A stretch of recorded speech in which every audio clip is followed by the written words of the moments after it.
me and Ryan have been officially welcomed to the jungle that is Barstool Sports. I brought it toward the Coyotes, and I asked them if it was okay if I joined the Spittin Chiclets podcast full time. Ryan Whitney's got a pink Whitney out there now. Hey, this is a sandbagger. Get that on camera. Heath Yandel, the song man, is a full-time member. Marley just got an assist from Chris V. Whoa, we're buzzing right now. Sonk. What is up, folks? Welcome back to episode 588 of the Spittin Chiclets podcast, presented by, you guys heard it here many times, Pink Whitney, New Amsterdam's own Pink Whitney. And we're headed down. We're going to discuss this. We're headed down to Greensboro for the inaugural game for the Greensboro Gargoyles. And that is what's going to be flowing. Big hits, maybe a couple fights, a lot of big goals, and Pink Whitney down the gullet. The big old bottles, the shots. We're going to be couple ripping bounties.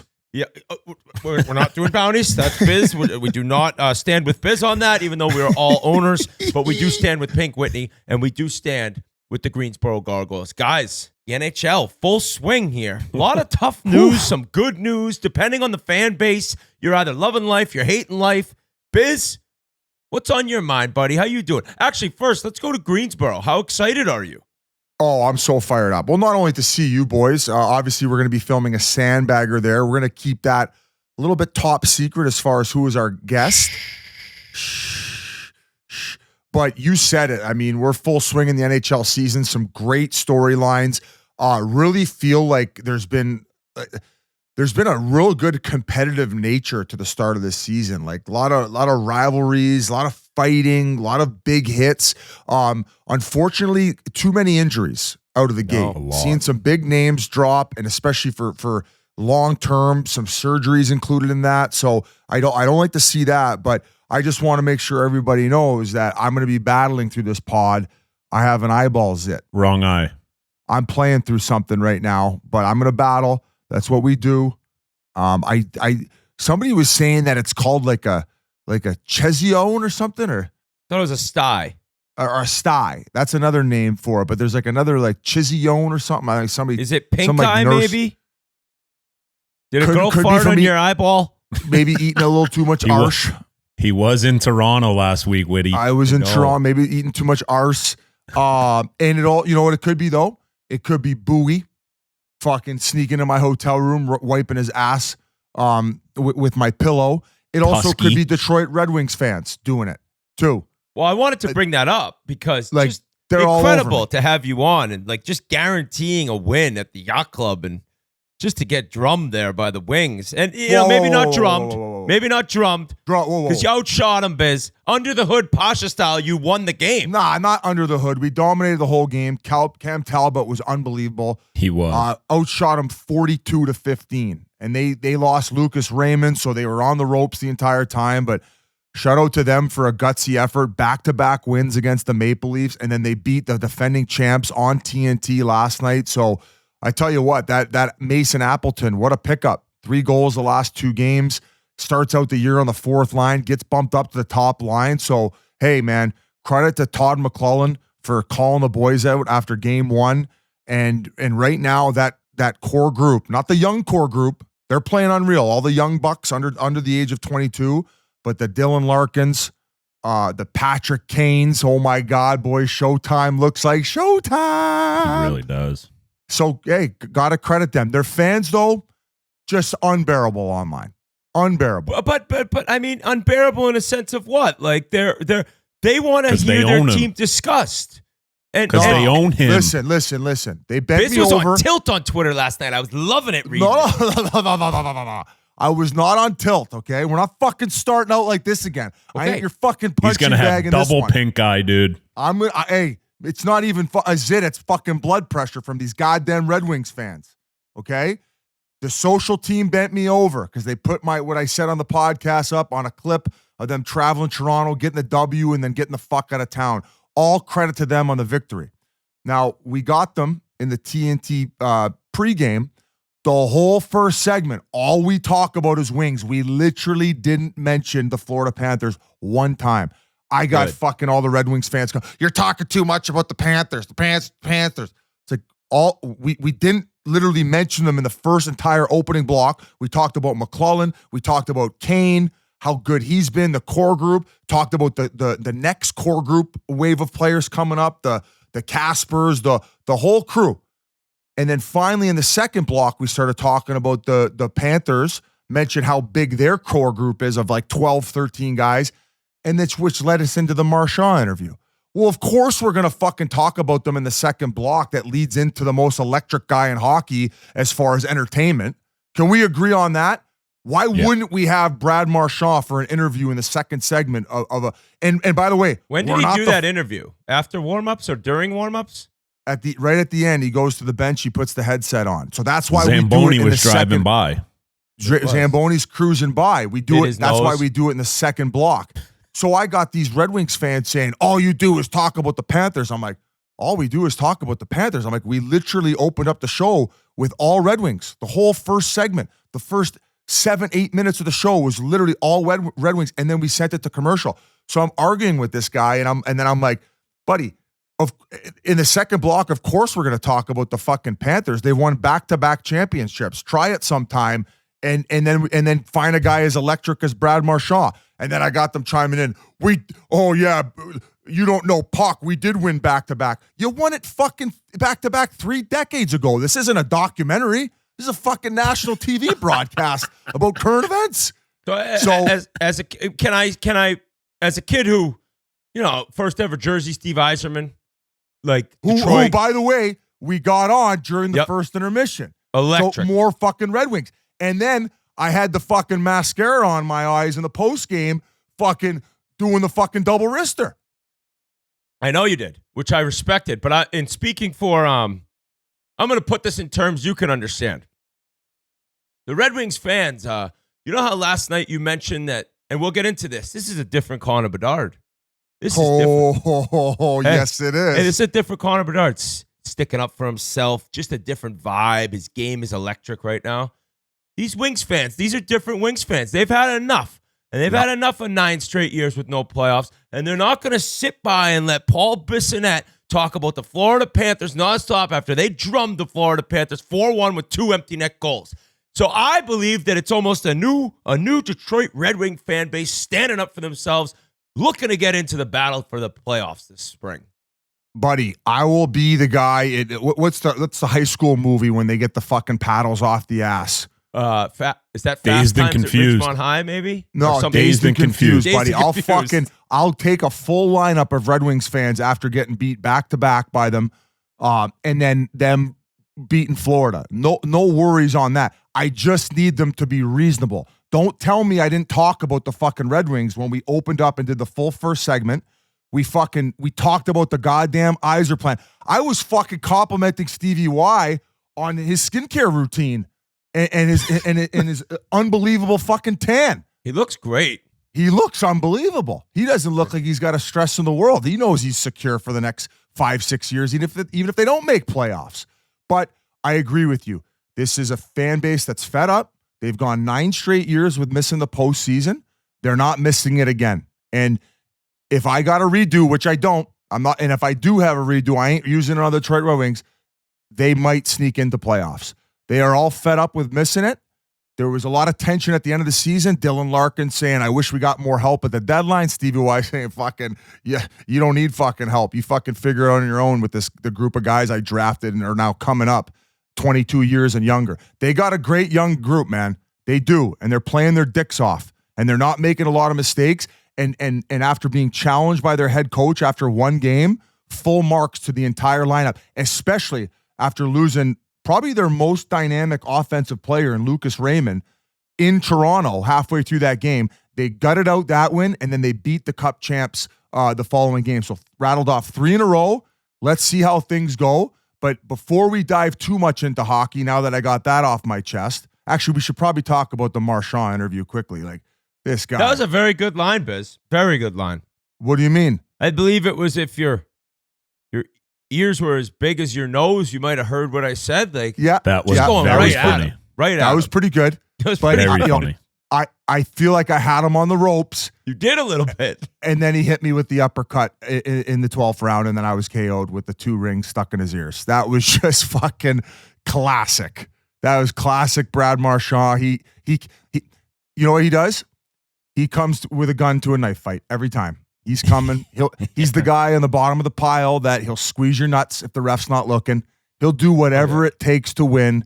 He doesn't give a shit in classic Brad Marchand fashion. Now, nice to hear that he's actually going to finish that 6-year deal and he's not cap circumcising the league, and that he's willing to join the panel when he's done playing. He kind of alluded to the fact that he's going to jump right into media. He's pretty much saying, I'm fucking stealing your spot at the desk. He's going to bury me for the next 6 years while we're doing these interviews, and then he's going to steal my spot at the desk. Well, in him saying, I'm going to continue playing so I don't have to sit next to you, it makes it seem like he wants to maybe be your teammate. But I think after a couple months, you could be gone when they're like, all right, we have our new electric funny guy. Like, Riz, go take care of the whitehead on your eyeball type situation. That's what I'm saying. So, hey, I got 6 years left to do my thing at TNT, and then I'm going to hand over the crown. 6 years from Marchand. When you asked that, I was laughing. I forgot the deal is 6 years. It's like, it makes no sense, but you know what? If anyone could do it, it could be that guy. Truly. What's other than Gordie Howe, I'd be curious to know the oldest forward to play in the National Hockey League, because listen, playing defense is a little bit different. Like you had the Chris Chelios, how old was Yogs when he played his last game? 43, 44. Let me look this up. I mean, he's still over there in Czech. He was 45. And then Teemu Selanne played at 43 as well. Wow. So wow. Sick trade, Winnipeg. I don't know if those knees are going to hold up. Fucking guy played till he was collecting Social Security. Going back to Todd McLellan and calling out the team first game, like, I think only a veteran coach can do that. If a young coach, like, no offense to Lalonde, who was there before, if he came in game one after a shitty game and lost his mind to the media, the guys might have been like, but when a guy like Todd McLellan, who's been around forever, does it, it probably hits home a little different, right? Yeah, and he witnessed it, right? He saw all this, and it's just one of those things where he's like, I'm not fucking waiting. I'm not waiting, right? Like, I think there's a couple different teams in the league that doesn't have much of a runway, Buffalo being one. Ottawa, they got in, but now it's like, and we'll get into poor Ottawa and the Senators fans with the Brady Tkachuk news, but there's certain teams that cannot slowly figure out their season, right? There's other teams that have the ability to, hey, we're going to figure this out. No need to panic. There's other teams that will panic early. At least their fan bases will. So it made sense. I mean, I'm just happy Raymond was on the ice for pregame skate for the Florida game. He's day-to-day. He's day-to-day. Yeah, he's going to be all right. It looked like just like a little like shoulder aggravation. Yeah. He was giving her one of these ones going off the ice. But I actually think it was a blessing in disguise for them to open up the season like that. And another thing, too, is like I completely understand where Todd McLellan's coming from, because you know that you have a 3-4 week training camp and you're reinforcing how important this year is. And like, we're not just going to be one of those teams that's on the cusp and miss out again. And, you know, we gotta give that extra fucking mile night in, night out. We don't have the luxury to just ease into the season, and next thing you know, we're in a playoff race with 4 or 5 other teams fighting for a wild card. And for them to give up those 6, 7, whatever, 8 odd man rushes in the second half of that first period, you only get so many bullets as a coach to pull out throughout the course of a year, right? And if you start using them fucking every 2-3 weeks, next thing you know, it'll be falling on deaf ears and you're going to lose the room. So I thought he pulled it out at the right time, just like how, you know, you watched the St. Louis game last night against Chicago. Like, now you get the time to reinforce to your team like St. Louis, like, boys, we're in the Central Division. Like, we can't ease into this one. We need every fucking point, especially against teams like Chicago. So that's when you can really drill it home that, you know, this isn't last year. They put last year behind us. It doesn't get any easier now. It only gets harder, and the expectations are even higher. So it was, I kind of get like, you almost want to ask Stevie a little bit more, like, you know, are you nervous about how the Iser plan's going? His and you look want to could maybe kill try. You. He could turn you to ice with a look. But he comes on there and he's so stoic, and he looks like he would murder You're you a little in your scared. sleep. I would be. buddy, my fucking arsehole was about this fucking tight. That's why I'm like, I'm gonna compliment his skin and then he mentioned the Russian players that had came over when asked about the Swedish guys and how they continue to draft a lot of Swedish guys. And I brought up Sergei Fedorov getting his jersey retired. So I'd forgotten about. He said he's the best athlete he's ever seen. Sergei? Says he's the best skater he's ever seen, and obviously marveled at the Russian Five when he was on the bench watching him play, and just remembers the game. I forgot about the fact that they played against Washington in playoffs one year, and he scored all five of the team's goals to eliminate the Washington Capitals in playoffs. Well, they would have played in the Cup Finals, and they did play in the Cup Finals. They swept them for their 98 championship after winning in 97. And I don't remember Fedorov getting 5 goals in a Cup Final game. Are you sure it was the Cup Final or it was just like a playoff series? He said that they were in the West back then, though, so it would have had to been the finals. Maybe at one point, maybe earlier, though, in the early 90s when Fedorov was there, the divisions and the conferences were different. Maybe get on that for a second. All right, Biz, last thing I want to mention is very funny that you gave it to Kaner, or Kaner gave it to you, like just waiting for you to ask how I'm feeling. I didn't know you'd ask Kaner how you feeling like 3 or 4 times last year. That cracked me up. Okay, first of all, it might have been twice. And originally it was when he first came back. And then after that, it'd been months and months and saying, hey, are you, because you've seen guys come back from the hip resurfacing where Kessler was, he couldn't do it, right? It was bugging him all the time. Backstrom, another example of where he just couldn't get back to his top end talent where, man, all of a sudden, like, boys, Patrick Kane, I'm saying this right now. I will challenge Billy Guerin to a wrestling match at XL Energy Center. No, he doesn't have the option. I'm just going to go there and I'm going to fucking tackle him. If Patrick Kane continues to play the way that he's playing and he's not at least an alternate for the U.S. Olympic team, you might be saying, why do you care who they pick for the U.S. Olympic? I want to see Showtime in the Olympics. Showtime wants to see Showtime in the Olympics. And you wouldn't be a true fucking American, either of you, if you didn't want Showtime in the fucking Olympics. Am I wrong the way he's playing that he deserves at least an alternate spot? Oshie. I want Oshie on the team. So, of course, I want Patrick Kane on the team. And the way you said it to him last night, like, hopefully I see you in Milan or wherever. Like, I said, I'll see you in Milan. Yeah, the way that he was like, thank you, Biz. I appreciate that. Like, he wants it. I'm going to bat for him. So, I know, but some people may say this is like the Trojan horse. Like, why? Like, don't pick our team. Don't pick our team. Yeah, don't pick our team. I don't give a fuck. I just told you that I'll fucking shove one of those wooden dildos that fucking Geppetto's making out there in Minnesota. You hear me? You hear me, Billy G? If you wrestle Billy G, me and Keith are allowed to take some of his woodwork and smash you over the head with it. He's going to make the paddles. Taps you out. It doesn't matter. You know why? Because only one guy's going to look like an asshole when he's wrestling me on the concourse at XL Energy Center, and it's Billy Guerin. Because everybody already knows I'm an asshole. So I'm going to drag him down to my level if he doesn't pick Patty Kane. Hey, and keep in mind, that's if he continues to play the way that he's been playing the first 4 games. So anyway, I'll shut up about that. We'll get into the Bedard and Chicago conversation later because we have Stauff coming on pretty soon. We have Stauff coming on soon. We got to get to next Monday, Amazon. And we've talked about our love for Amazon, our partnership with Amazon. And Amazon's got a big game Monday, right?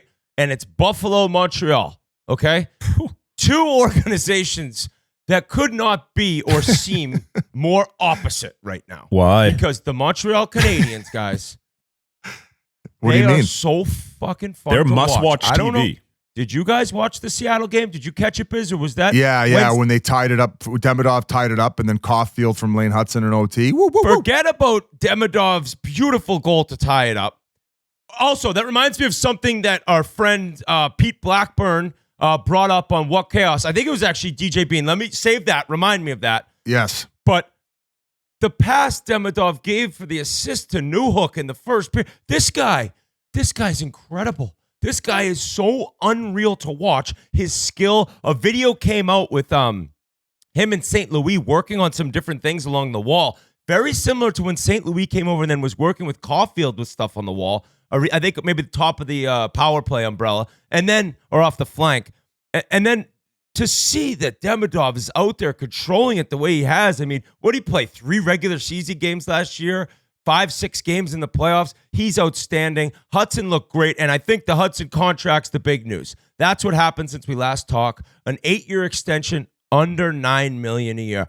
I don't know how it happened, and I'm guessing part of it had to do with Lane Hutson saying, "I just want to play hockey." For sure. And I get that. And I think you have your agent. His agent's a great dude, Sean Coffey. I know him well, and I think as the agent's trying to do his job of getting his client the most money he can, at some point the player says, "I cannot play right now with this constantly being asked questions to me. I'm being reminded of it. Like, just get something done." And in the winner in that, obviously, is Lane Hutson. He's making what, $70 million. But Kent Hughes is loving that deal. How can you not? I would say that it didn't help about the noise around the Olympic stuff. It was probably a pretty tough start to training camp with all that kind of being an uproar in the contract and negotiations. Dobson coming in. Dobson coming in. Maybe that was kind of used as leverage, and from what I read online, now I wasn't watching much of them in preseason, maybe didn't have the best training camp and didn't light the world on fire like he did coming in last year. Nonetheless, Lane Hutson's Lane Hutson. He's going to be an incredible player for many years to come. Why would you not leave, let's say the max you could have got is $1 million more per year. Now, all of a sudden, you get the standing ovation that you got after you signed the contract. The fans love you, and you have so much more leash at the fact that they feel like they got you at a hometown discount. It's an absolute no fucking brainer. You're going to make he's probably going to make another more than $100 million on the next one. Who gives a fuck? You lock in at a great rate. You're the fucking hometown hero now, and it's such positive vibes in Montreal. And Jans, you touched on the pregame ceremony. Are you talking about the Ken Dryden mask on the net and just how moving all of it was? That was a just overall special last 7 days for the Montreal Canadiens and honoring him as well. Just the class organization, everything that they do, whether it's, before games, bringing in the old timers, like, ceremonies like that, obviously a sad thing that happened, but like to honor him is amazing what they do. And they've done it forever, right? They're a top echelon organization. But just touching on Hutson too, like you got to remember he's 21 years old. Like at the end of the day, he just wants to play hockey, right? And all this talk about contracts and Olympics and shit, whatever's going on, his dad being involved and stuff. He was probably, like you said, Whit, let's just get this done. I can be secure for the rest of my life. I got generational money. He'll be, 28, 29 when it's up. I'll sign another monster. I am going to be A-okay for the rest of my life. So I'm happy for both sides. Like 8.8, what do you think he was realistically, like at the top end, going to get? 9.5, 10? What did he sign for? 8.6? 8.85, I think. I thought it was 8 years, 70.8. So it was 8.85. Fuck, he's right there. He's right at that Jackson Lacombe. It's $200,000 less than $9 million. Like, what are we talking about? He's gonna make that from fucking Bell for fucking doing a swipe up ad. And what Biz said is so true. It's like, if I could tell young players anything, it's a little less, and you get a little bit of leeway, like you said, Biz. And then like forever, like the fans are like, "Oh my God, he actually like took a little less." And like, it sounds stupid. And I guarantee, and I respect this, there's some players like, "No, fuck that. I want to get the most I can."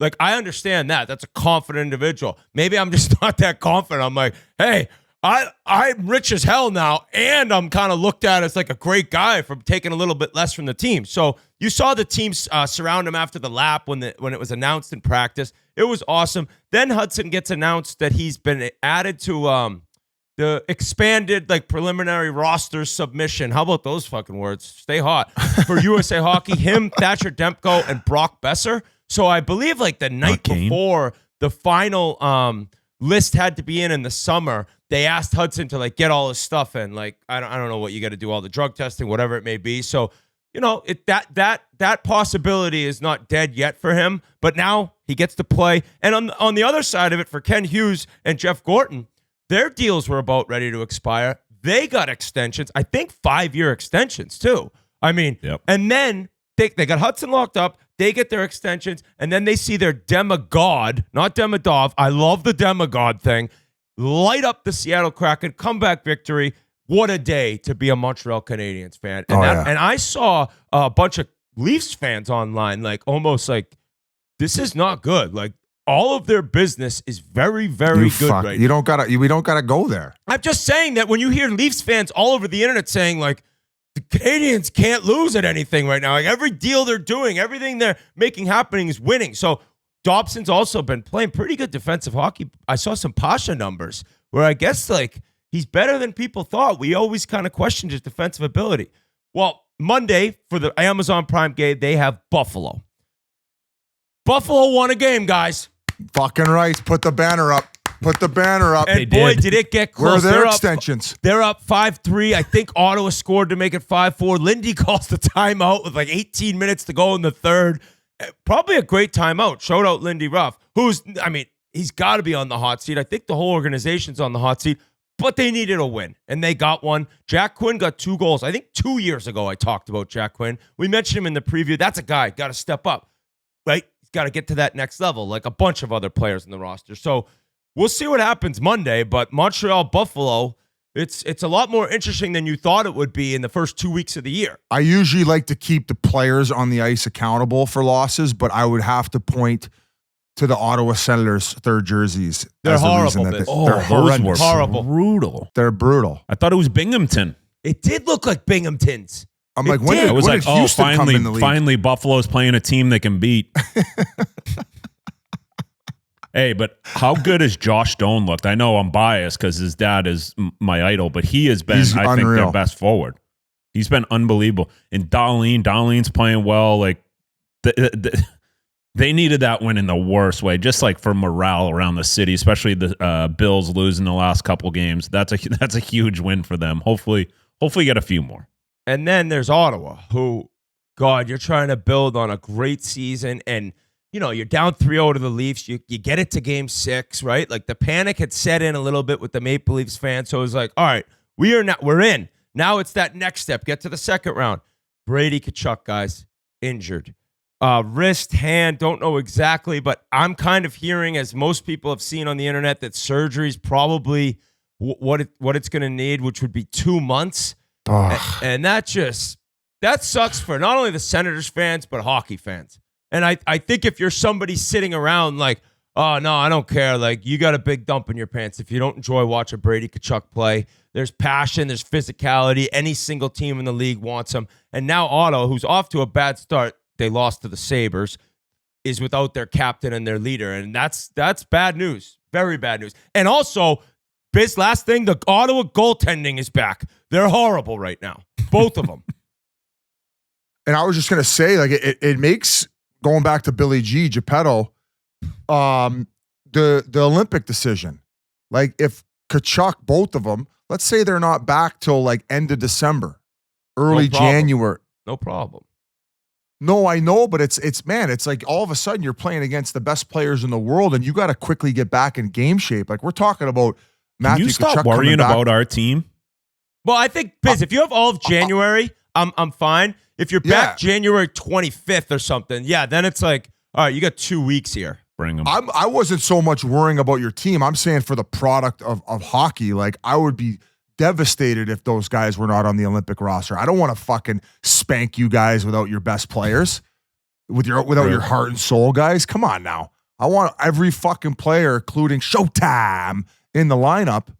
So when we fucking spank you, I can stuff you guys in the locker just the way you've done to me for the last year of my life. Oh my God. So congrats to Montreal Canadiens. They look unreal. Also, that deal, as G pointed out, is front loaded. So he's getting $55 million in signing bonus. So all you Montreal Canadiens fans who think this is like the deal of a lifetime and it's a hometown discount, you don't have to start a GoFundMe for Lane Hutson. You don't have to pick up his meal when you see him out in Montreal, eating whatever restaurant he's eating at. He's going to be all right. And he's going to be an incredible defenseman for years to come. And there is probably like 3 or 4 of these teams who are very young, who have loaded up, who are now looking very, very scary in the near future. Chicago, we'll get to them. Yeah. Anaheim, we've discussed. Detroit starting to kind of give the scary eyes. And then, of course, the Montreal Canadiens. So there's a new wave coming, boys. Yep. There's a new wave. if they can somehow this summer, like the Demidov contract could be like, if they get him at a crazy good number, then it's like, oh shit. Now, sometimes maybe you guys call me out here. Maybe the Russians are like, no. I'm gonna get as much as I possibly can. In terms of Panarin, that's a little news right now that we can get into. But if Demidov can end up signing a deal where you're like, what? They just got him 8 years at what, 9.5 or something, 9, based on what I think he's going to do this season, then it's like, holy shit, we're not paying 13 to anyone. There are some Chicago Blackhawks fans pissed off that they didn't take Demigod, Biz, but you had a hell of a little rant on Connor Bedard on Wednesday night, and the difference you're seeing in not only him, but the entire Blackhawks team. Maybe go into that a little bit more, because it was very well said by you. He does look different. I guess it started with the pregame interview with Frankie Nazar, or Nazar, however you pronounce his last name. I'm going to fuck that one up too. But he's been incredible to watch. And I know we question, given that type of money, a deal where it will put him higher in career earnings than Wayne Gretzky by the time he's finished, after only playing 56 games, I believe. But that's going to be one of the best bargains in the league in a few years. And asked him about going back to Saturday night where Goulet lit him up. And then, what's the defenseman's name? Louis something. Oh, we talked about him. He's a monster. I can't think monster. Yeah.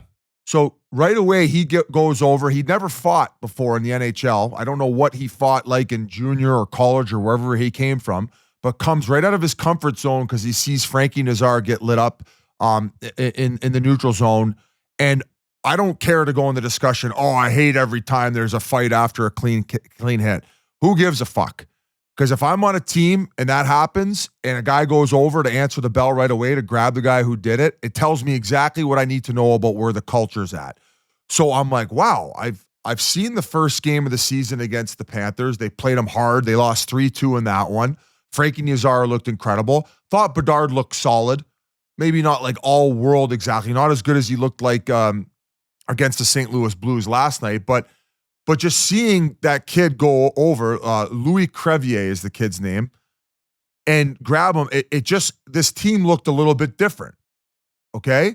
So just watching this play last night and the game that ended up evolving against the St. Louis Blues where they absolutely worked them, and watching Connor Bedard play, going back to last year, we had him on the broadcast, and, I didn't really rip him apart. I just kind of said what I was seeing. Like, there was plays that were happening in front of the net where there would still be a puck battle and he'd be swinging away, hoping his guy ended up with it, and where, hey, hit me on the wide side. Where when you're a centerman in the National Hockey League, you have to be way more engaged.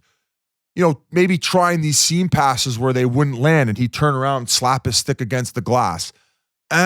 Maybe not being as engaged in these puck battles, and maybe, I don't want to say giving up on plays, but flybys. Flybys. He looked like a completely different player than he did last night in what I saw. And I got this tweet. I'm going to try to pull it up just to back up what I said. And before I get into it, it's Mike Kelly who has it. I'm going to try to find it here. But that's Pasha's God. I'll even go back. That's Pasha's God, the under the hood God, Mike Kelly. Under the hood God. And even before I get to his tweet, I don't think there's ever been really a more scrutinized player, because he's coming through this social media era where I think coming in, he was being compared to a Connor McDavid and Austin Matthews. So there's a lot of fucking pressure. Keep in mind, he won the Calder, right? So he had an unreal rookie year. Some people argue it should have went to who was the other kid he was up against, but maybe they thought he should. Maybe it was Faber. Yeah, but I think so. Maybe it was Faber but I would say that most people would agree that last year there were maybe some regressions, or wasn't living up to the trajectory and what they expected to him to add to those prior years' numbers. But to me, it was more about the body language, not being engaged, and from the eye test, just from simply watching him play. So I went on the rant that I went on, and I said, if I'm fucking seeing this night in, night out, I mean, fuck, we're a few podcasts removed from talking about maybe moving this guy to the wing if he doesn't have the speed to keep up as a centerman, or, maybe not as involved on these battles and want to be as involved defensively, where, okay, you can get a little bit more lost on the wing where you're not as exposed. Well, it was about scoring more a little bit, but yeah, you're right. Yeah, and I'm going to stick to what I said. I think this guy could be a 40-goal guy this year. I think he could be a point-per-game player, and I'm, at this point, happy that he waited to potentially sign a deal, because if he continues to play the way that I've seen through the first 3-4 games of the season, he's going to be set to be making $12-13 million a year. And he backed me up, Mike Kelly, with stats. He goes, if Connor Bedard looks like a different player, it's because he's been through 5 games. He's 8th in puck battle wins, was 189th all of last year. He's 13th in stick checks.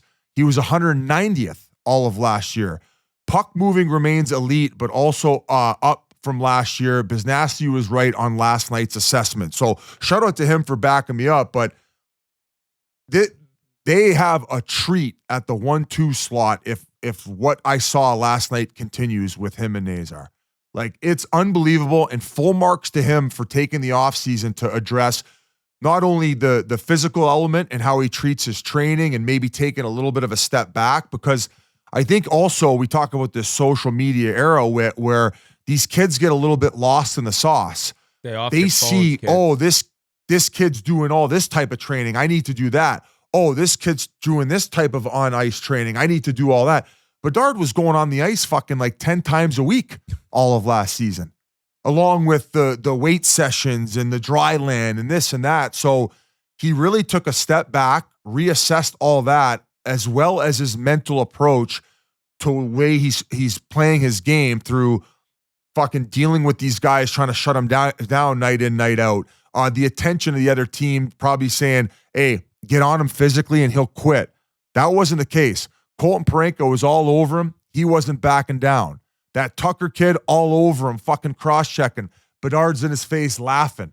And keep in mind, he's fucking 5'9", 5'10". He's looking up at Tucker laughing. He's like, bitch, you can do this all night long, but it's not going to deter me from coming to the net, making plays, fucking battling you for loose pucks, and playing the way that I want to play moving forward to set the example for this lineup. How I'd have to play for us to win. And he said in the post-game interview, we had him and Nazar in the interview, he says, we're not looking to win 3 years from now. He's like, we're looking to win fucking games this year and moving forward. So I was just blown away by the difference in the eye test from what I saw last year to this year. So look out for this Chicago Blackhawks team, man. They are going to be pressing for points. I would be shocked.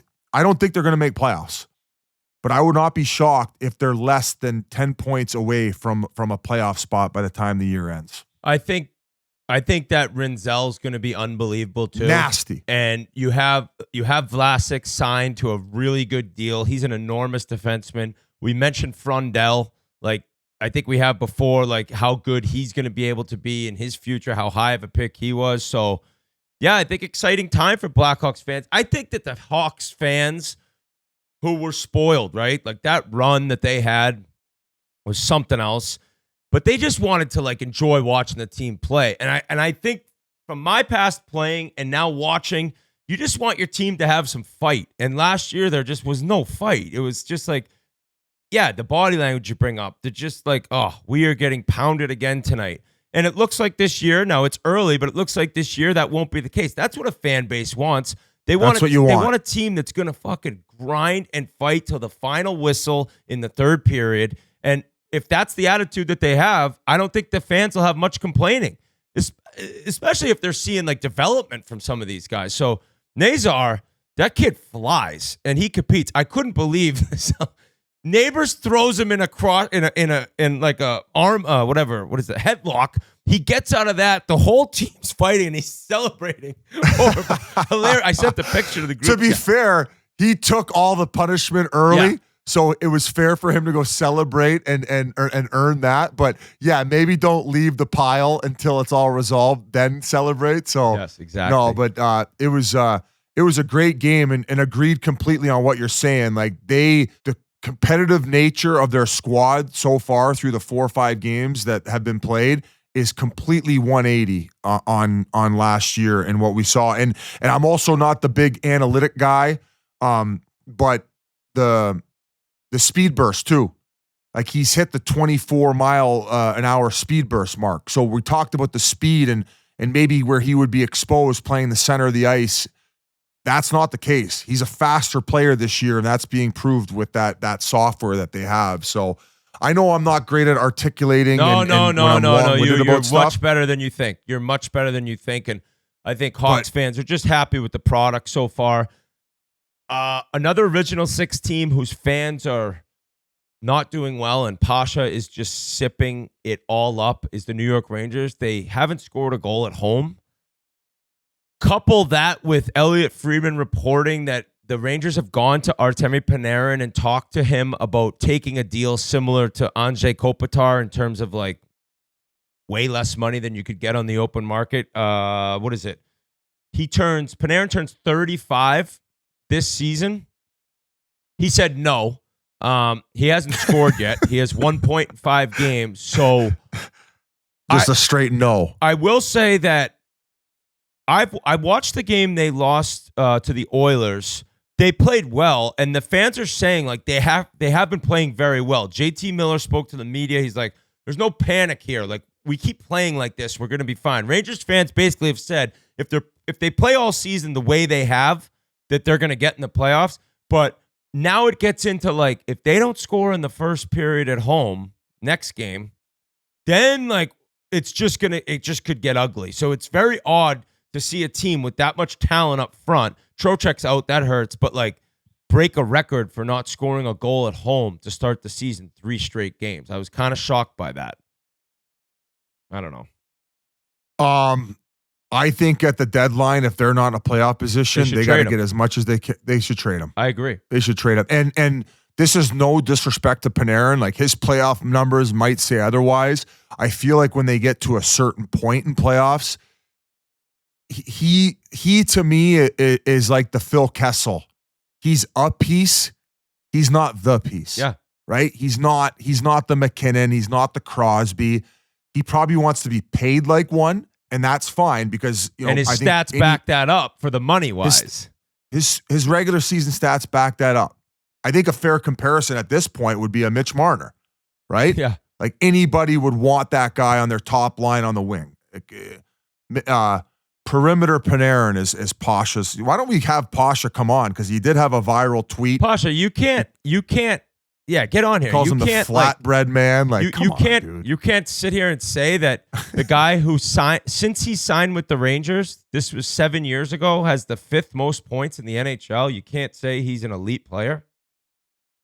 Well, no, I mean he's a good regular season player, but like when the game tightens up. He's just perimeter Panarin. When they lost to Florida 2 years ago in the conference finals, I remember them maybe looking for more. He had 15 points in 16 games that playoff series. That's what I mean. Yeah. He's a point per game guy in certain situations, so it's hard to criticize him. But as I said, as it goes deeper and the competition gets harder, he's proven to not be that guy. Is that what you're trying to say? Was he injured, Pasha? Like in anything to his defense?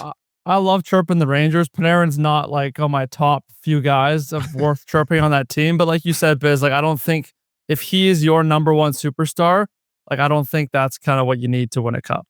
No, I agree with that. A piece, not the main driver of the team. I agree with that. Yeah, and he's a I Phil think, Kessel. I think if you're sitting right, if they're battling for a wild card spot come the deadline, it's like, are we really going to lose this guy for nothing only to maybe get in and possibly lose first, like second round? The Shesterkin thing changes everything though, because like if he just goes off this year and then they're one of the top teams in the Metro, then it's like a different story. Then you trade him and fans are going to lose their mind.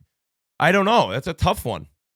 I don't think so. I think you could rebuild around, if you get the right pieces in return, you could build around Shesterkin. You could build around good goaltending. Like, look, you could try to become the New Jersey Devils of the past, and just have a team that's what's that? I said they wish. You can't have a serious conversation. This guy does. No. But seriously, I think if they're within like 2, 3, 4, 5 points at the playoffs, I don't think there's any chance they trade Panarin in that market. I don't think they're going to be like, oh fuck, like not our year. Let's trade Panarin. I think if they're remotely in the hunt, they're going to keep him. That's my opinion. Grinelli's saying Carolina would be an interesting location for the Breadman. They have over $9 million in cap space. Because they need another undersized forward, right?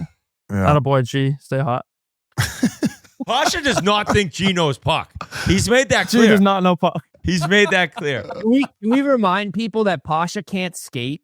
He Hey, literally can't skate. This is not the show to say that on. That's one of those things that I learned a long time ago. If somebody never played hockey and you act like they don't know anything about hockey, you will get crucified. What does Carolina need? More goal scoring. What couldn't Carolina do in the playoffs? Goal scoring. That's what I tell people when I meet them. They're like, "Oh, you played hockey?" They're like, "I can't even skate." I was like, "Well, neither did I." Carolina just signed Nikolai Ehlers. They don't need another small, shifty forward. Carolina needs a centerman. Okay, because Kotkaniemi is not a fucking legit centerman. No. Carolina needs a center, not a shifty perimeter winger. All right, G? Fair. I mean, guys, can we, before we throw it over to Stauff, the legend Stauff, Biz, can I tell you my thoughts when I watched the ESPN piece about Jake Ottinger getting pulled in Game 6 against the Oilers? A great piece. It was very well done. They spoke to Jake Ottinger. I think it was it Emily Cap? I don't know who the ESPN person. Emily Kaplan, she was the quarterback of it all. Yes. They talked to Dumba. Hellebuck. Yep. They talked to Marshman. Yep. And Ottinger. Husky. So Dumba's moved on. Marshman's moved on. And Hellebuck's not on Dallas. So I was not surprised at all that besides Ottinger, no current members of the Stars were on there. It was an absolute hit piece on Pete Deboer. Yeah, it was. I was like, this is like kind of weird. Like Hellebuck's chirping him. Oh, I watched the whole thing and I was engaged the entire Same time. here. So it was genius to do the piece. I was just surprised that Ottinger would agree to do it and not just move on from the situation. Because I agree with you. I think there's really no other way to bring this up other than to kind of shit on Deboer. Now, mind you, at the time, I would not have done what Pete Deboer did, right? But Pete Deboer is a pretty respected coach, a very respected coach. And he also mentioned that they'd lost 6 of the last 7 games to the Edmonton Oilers. That was right after the game. Said that. Right. So they'd lost 6 of the last 7, and he thought that he hadn't gotten the big stops or the good goaltending when they needed it. And we're going to be talking to Stauff here, which we recorded before this. He mentioned that Stuart Skinner's outperformed him a few times. So, I mean, it's not like Pete Deboer didn't have a reason as to why he did it, but in that instance, the 2 goals that he did allow in the first few minutes, he was hung out to dry. The defense just went, the remote control died. Now, I'll say, when that happened, I remember being like, yes, like I love this, that he's being taken out. And it was 2 shots, 2 goals in Game 6. But I remember after, and it was big news, I remember we talked about his press conference. I mean, it kind of got him fired.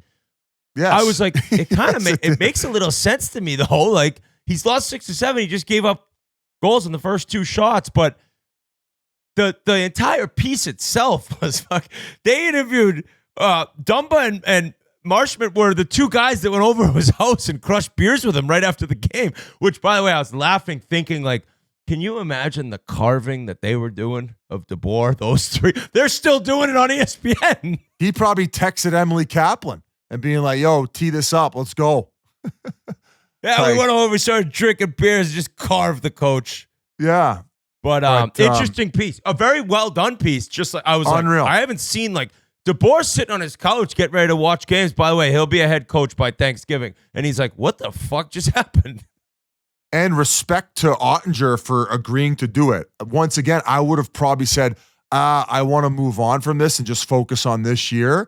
But hey, man, there's a reason why he's one of the best goalies in the world. And if he wants to handle his business how he does, nothing but respect and thank you for the entertainment. And I'm interested to know, outside of that decision, how was their relationship leading up to that? Like, I couldn't imagine it would have been bad in any situation. Yeah, I mean, he's been so good there. It couldn't have been that bad. Deboer went to the Western Conference Finals 3 years in a row. Unless he was carving him also in like the postseason meetings after those prior losses. But Oh, He's I still think a it young came out that goalie. they never even met. I thought that was like part of it when he was let go. I don't know. No, I know that they hadn't met after last year's playoffs, but I'm saying unless there was maybe like the season before where they met, where he's like, I really think that you need to take a deep dive in order to get to the next level, where Ottinger's like, we got, I don't know what was said prior, but once again, I would just imagine that their relationship was rock solid because of how good Ottinger had been in the past for him, and there was really no other reason for there to be conflict.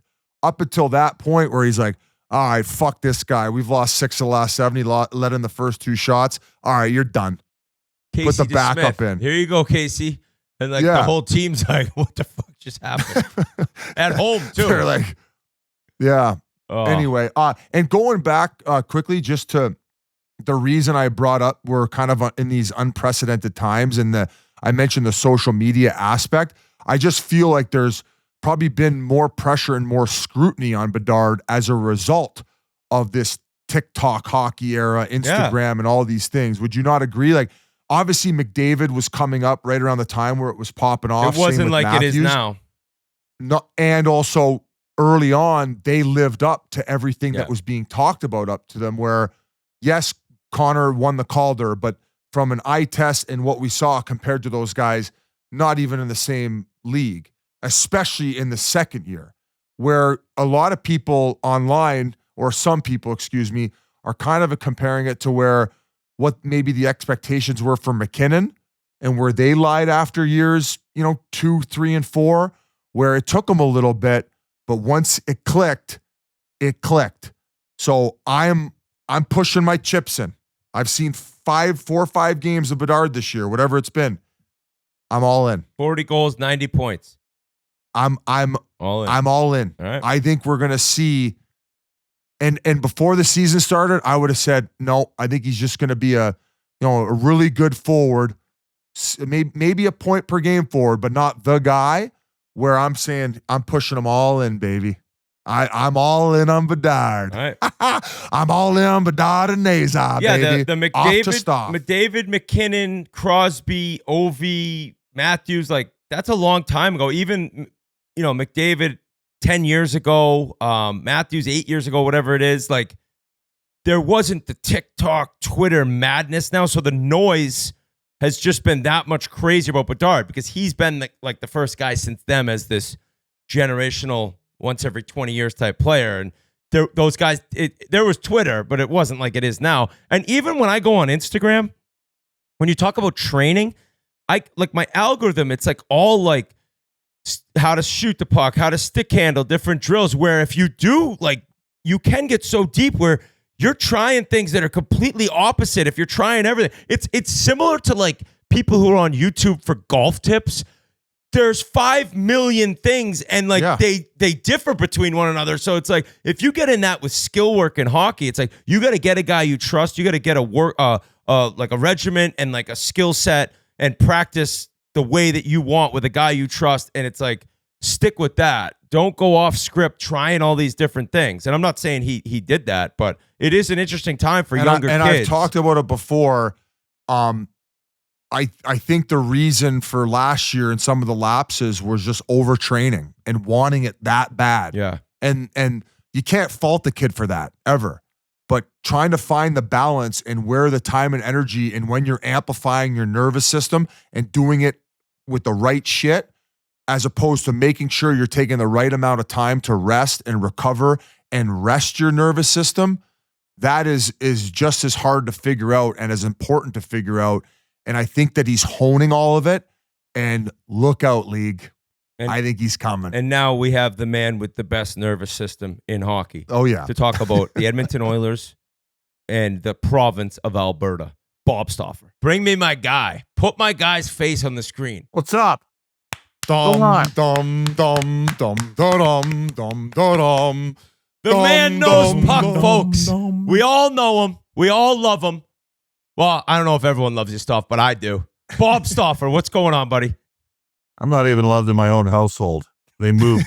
They moved to West Van. That tells you everything you need to know. But no, we're doing all right. I'm hopping here shortly in about a half an hour with our video guys to make the 1.5 hour long trek into UBS Arena. So off to a decent start. I'll be honest with you, I'm pretty bullish on this year's team. I think it's going to exceed in the regular season what last year's team did. No bets in the playoffs because it depends partially on matchups and that sort of thing. You guys know that. But I think Edmonton's going to have a pretty good year. And I think Alberta as a province is going to be pretty interesting because I think the Calgary Flames might be a team to watch just because they might have to make a hard decision as an organization. One that Edmonton made, Ryan, when you were playing on the Oilers back in the day. So it could be an interesting time in oil country, to say the least. Stauff, I can sense your confidence. I mean, you look less red, which means I'm sure your blood pressure's down, and like your attire, like you look like you're a fucking model with going that to work suit an NHL jacket. game tonight, Biz. He's a You're doctor fucking and a looking great. stylist. Yeah. Well, the fact that I'm less red is because I eased up on the sauce last night. I didn't go that hard, if you know what I mean. So it was Okay. it was In you know New it was York.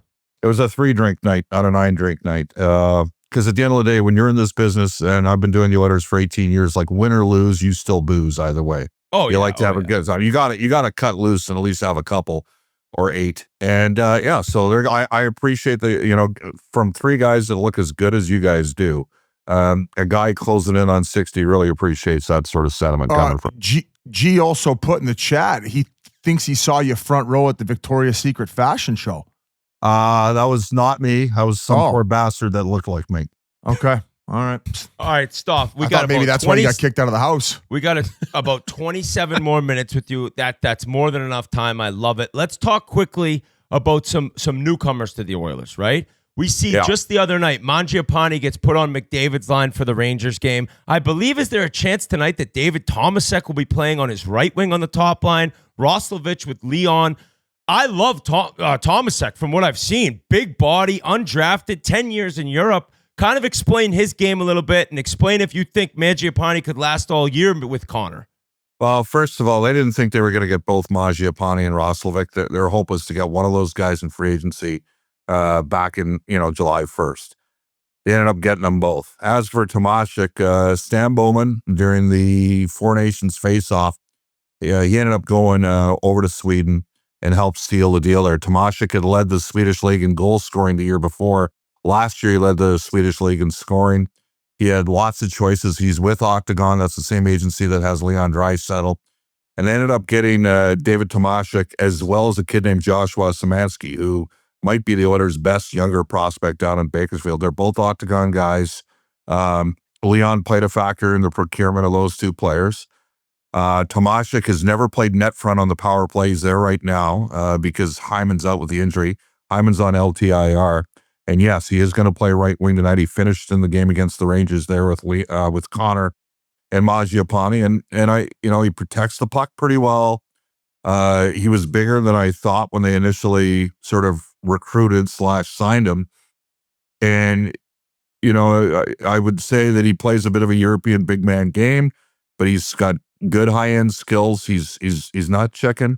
He drives the net with the puck, which sometimes, that's the sign of a player that's got a little bit of braveness in his game. And I think that the offense will come with him. I think that there's a chance that he can be a decent pickup. All right. I also need you to address my co-host, Paul Bissonnette, on something else. We were talking about McDavid, the incredible deal he took. We got 3 more seasons of him, no matter what.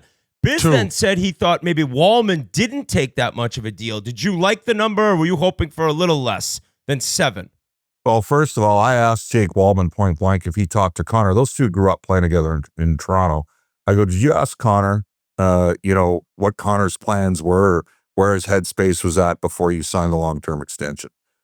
And he goes, oh, that's an interesting question. I go, well, if I was a player and I was in your shoes, that would be the question that I would ask. I'd want to know what Connor's plans were as well. So I think that was a little bit of a tell. And then in terms of the price point, here's what I'd say. Sam Bowman told me, I tweeted out November 20th last year that contrary to what everybody thought, the Oilers weren't going to go get a shutdown D. They were going to add another guy that can move the puck. And Bowman's philosophy is, and the Oilers have not, Edmonton's got another gear to get to when Hyman comes off of LTIR, but they got another gear to get to shortly when both Wallman and Alec Regula get moved into the lineup. Stan Bowman wants D that can move the puck. he's like the offense will get driven from the back end. The Athletic, take it for what it's worth. This isn't me ranking it. This is the Athletic. The Athletic referred to the Oilers' top four of Ekholm and Bouchard, and then Nurse and Wallman is the best top four in the NHL. And part of that is because of the, ability of Jake Wallman to transition the puck. We've not seen Jake. He got hurt in the first preseason game. It's an upper body challenge. I think he's playing this weekend, probably Sunday against Detroit at the latest. And I think we're going to see a different Oilers team when he gets put in. As for the price point, I get it. That's the cost of doing business. You had a bunch of defensemen. We saw a wave of D-men get signed here to pretty good deals. Jackson Lacombe, I realize he's younger in Anaheim. Lane Hutson, just more dynamic guys that are going to be sort of the quarterback of their respective power plays in those organizations. But Jake was going to give up some free agency years as well. So from my perspective, Stan wanted the top 4D signed and locked and loaded, and he has that. He's got, Ekholm went and did a 3-year extension. Bouchard did a 4-year deal. That one's a deal, Stauff. The Ekholm contract is a deal. Now, just quickly going back to what you said earlier, you said when healthy, you believe that the top four is the best top four in the National Hockey League. That's crazy talk. I said the Athletic said that. I respect. What do you think? I think they're in the top 5 or 6 top four defense groups in the league. I thought maybe you put down the booze and picked up the crack pipe. No, I've never actually. I'm the only tree planter alive that never hit that stuff up. Right. Okay. So, mainly because it would cut into my alcohol intake. Back okay, Kwai. Yeah. Yeah. Exactly. Anyways, I did not inhale. Yeah. So you think that it's a fair deal, or do you think it's even a bit of a bargain? And I kind of don't. Regarding his answer on whether he talked to Connor about it, I figured that with the price that he was being offered, you probably just take the $50 million contract based on the fact that he was being traded away. They were giving away picks for a team to take him a few years ago. I think that he's a guy that, you have a general manager that believed enough in you to trade a first-round pick for, albeit a late first-round pick. And so, right situation, that's what I see here. The point I'm making about, I'm guessing that Jake talked to him is because Jake didn't sit there and go, well, let's do a 4 or 5 year deal. Instead, they went with a 6 or 7 year good deal. Now, you guys would counter that as 3 former players saying, Stauff, take the 7-year deal. And I would say take as long a deal as possible too. But I think he wanted a little bit of clarity from Connor. He didn't outright say it, but he kind of said it in the interview that I did with him. So, if you read between the lines there, I think this guy's a chance to be a pretty good player. He's certainly, he can play 21 to 22 minutes a game. That's what he can play. And he can skate, and he can drive a little bit of offense. He's got a little bit of bite in his on-ice personality, and yes, he does. And the Oilers, Paul, they're not necessarily that team. You know what I mean? Like, they're not, like when they went out and they got Ekholm and Hyman first via free agency, then Ekholm. That helped support McDavid, Draisaitl, Nugent Hopkins, and Nurse. But it was also the character of those 2 players that they brought into the room, and that I think really helped elevate the rest of the team. And then Bouchard emerged as, legitimate number 1, 24-minute a game right shot power play quarterback. So I think they have a real good top 4. They know what their top 4 is for the next 4 years. Ekholm is, a smart, and the way the Ekholm contract is represented, by Kurt Overhart. I mean, I'm sure Overhart thought he could have gotten more on the open market for Ekholm. Oh, fuck. I guess so. But Ekholm wanted to stay. He told me the morning. So they signed, because you and me had a brief exchange on the Monday morning just before Connor signed. And the next day, it's about Connor and about Wallman, because the 2 signings got announced that day. And I talked to Ekholm, and he goes, Stauffer, I really want to stay here. Right? Like, this is a good fit for me and my family. It's like Sweden, right? And you guys have seen that. Like, we didn't see a healthy Ekholm in the playoffs last year. And Florida was too good of a team for Edmonton not to have Hyman, to have Nugent Hopkins break his hand, and to have a scenario where Ekholm was playing off an injury. Like Florida, let's face it, they were a wagon. The series the year before was closer. The final 4 games weren't that close to the final last year. So, anyhow, bottom line here, they got a good defense. Regula's a 6'4" righty. He's at a league minimum the next 2 years. They're going to be keeping an eye on him. They're going to work him into the mix as well. Bowman had him in Chicago and believed in him enough to claim him when he was injured and didn't play a single game last year. And he's going to be sticking around. I think their D have 1 point right now, Stop. Hey, it doesn't matter. I also want to clarify, Stauff. I think that if we see the Jake Wallman that we saw in playoffs, he's worth every penny, especially how hard it is to not only attract free agents.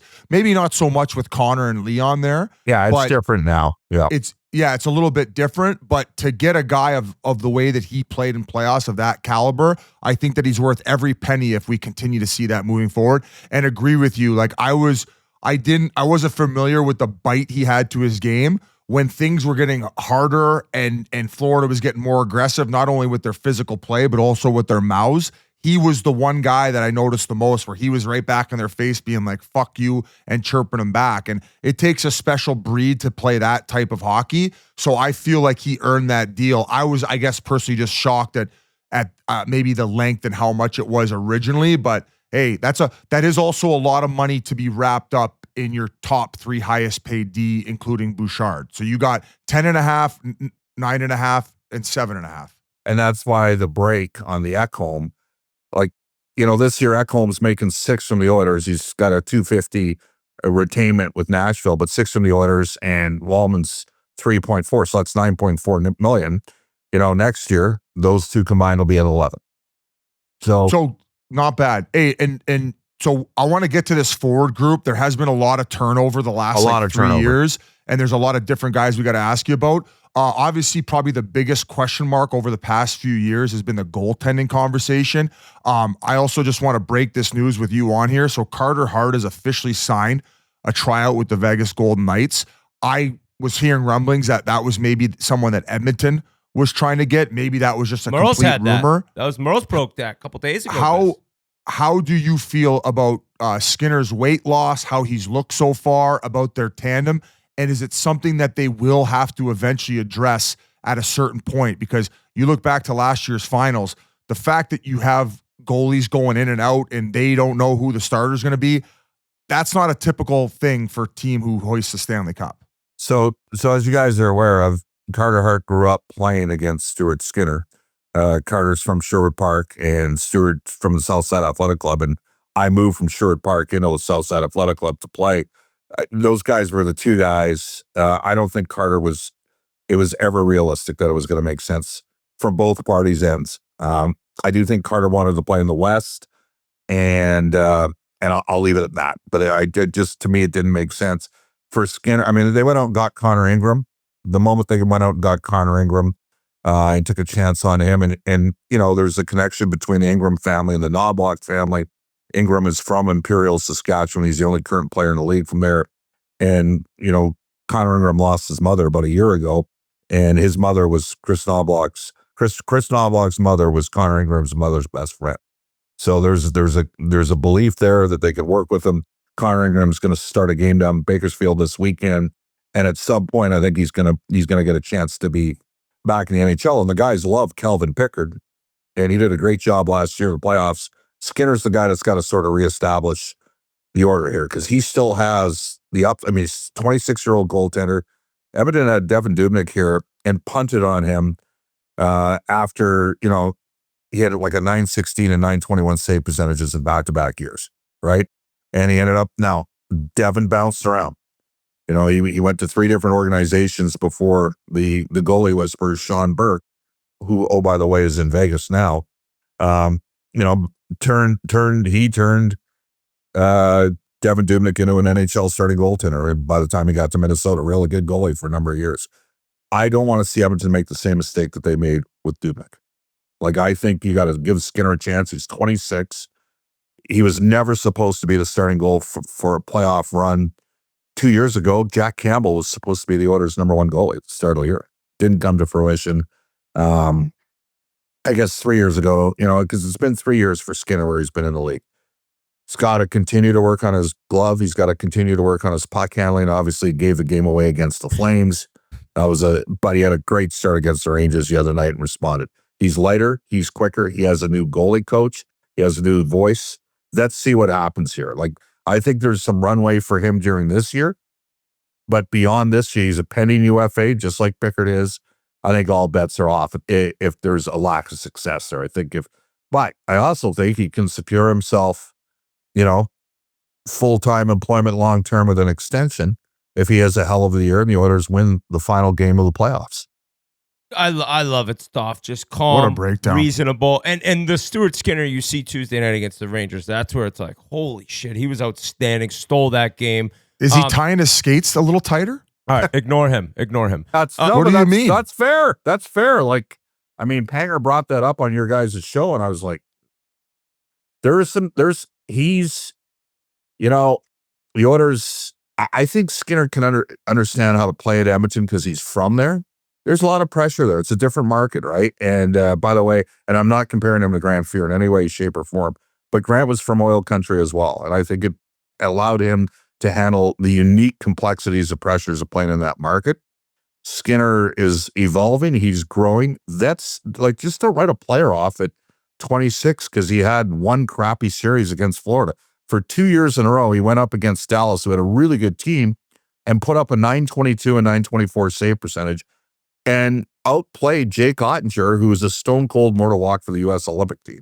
So it wasn't just the Oilers were outplayed. They were outplayed in the final 4 games of the series by Florida. Florida took it. The Oilers ran out of players. And they would have dummied anyone, the Florida Panthers. You're the voice of reason, Stauff. I just asked the questions. Like, you've calmed the fan base down and all the idiots online about the Stuart Skinner conversation, including me. Well, so thank you. Including me. I've said they can't win a cup with them, but Stauff now has convinced me otherwise. Stauff, I will say up front, I got a question about the Roslovic contract because what is this I'm reading about, like mid-November or something? There's some sort of out, or what is...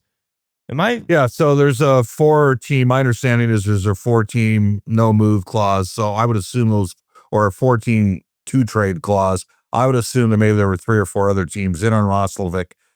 Remember, Zach Hyman's on LTIR, so he has to miss the first 10 games in 24 days. That takes us to November the 1st. Then Zach's going to come in. Zach is a right wing. Jack Roslovic is going to play right wing for the Edmonton Oilers. May see a little bit of time at center.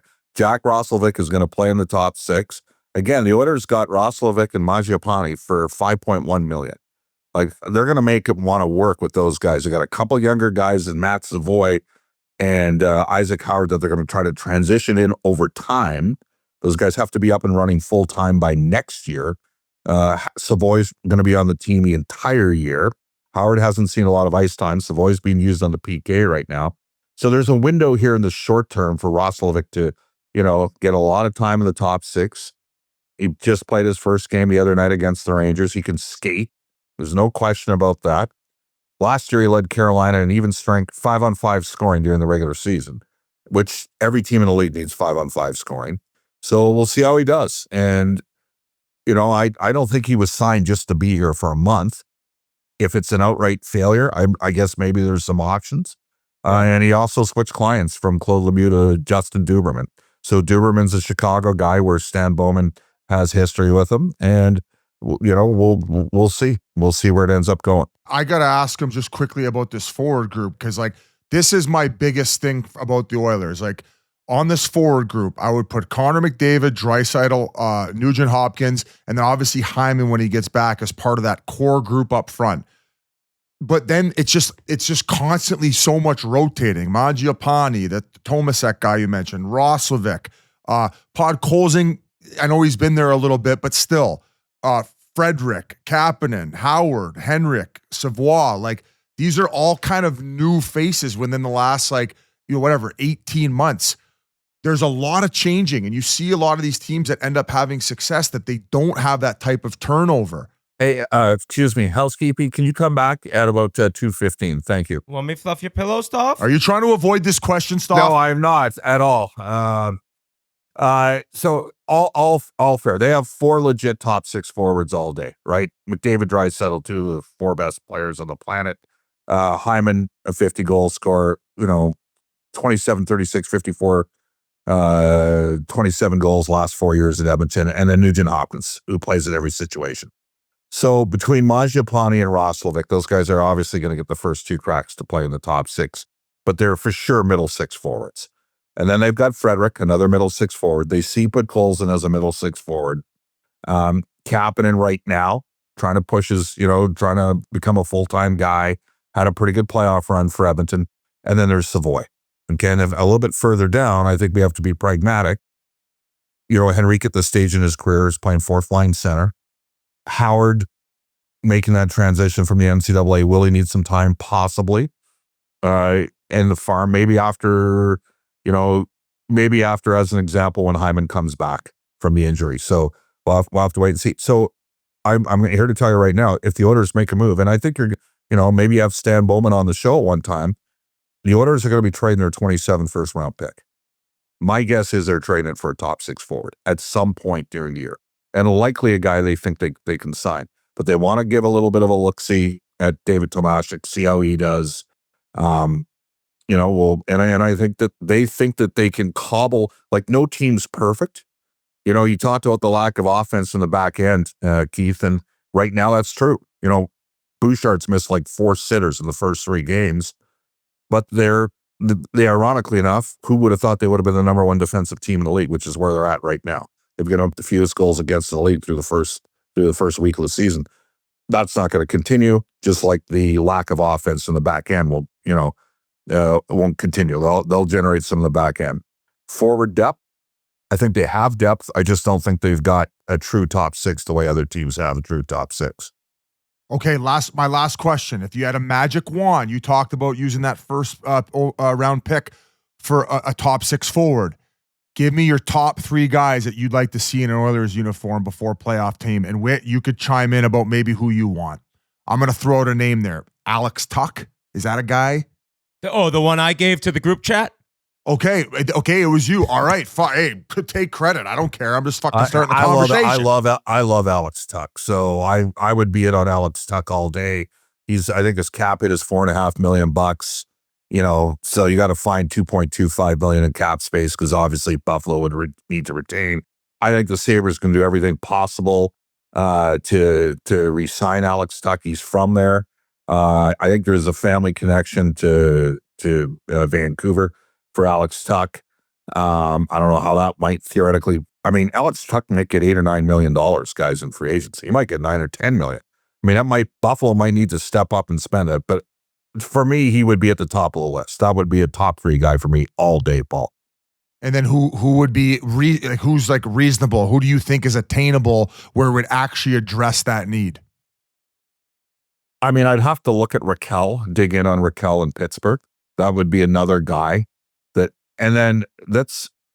is there a team that we think is going to be good that might fall out of things? Ottawa. Well, Ottawa needs a save. They got a 790 save percentage to start the year. I think Ottawa will be fine, but you know what? Big loss for them, not having Brady. I mean, Brady's a hell of a player. That's a big loss for the Sens.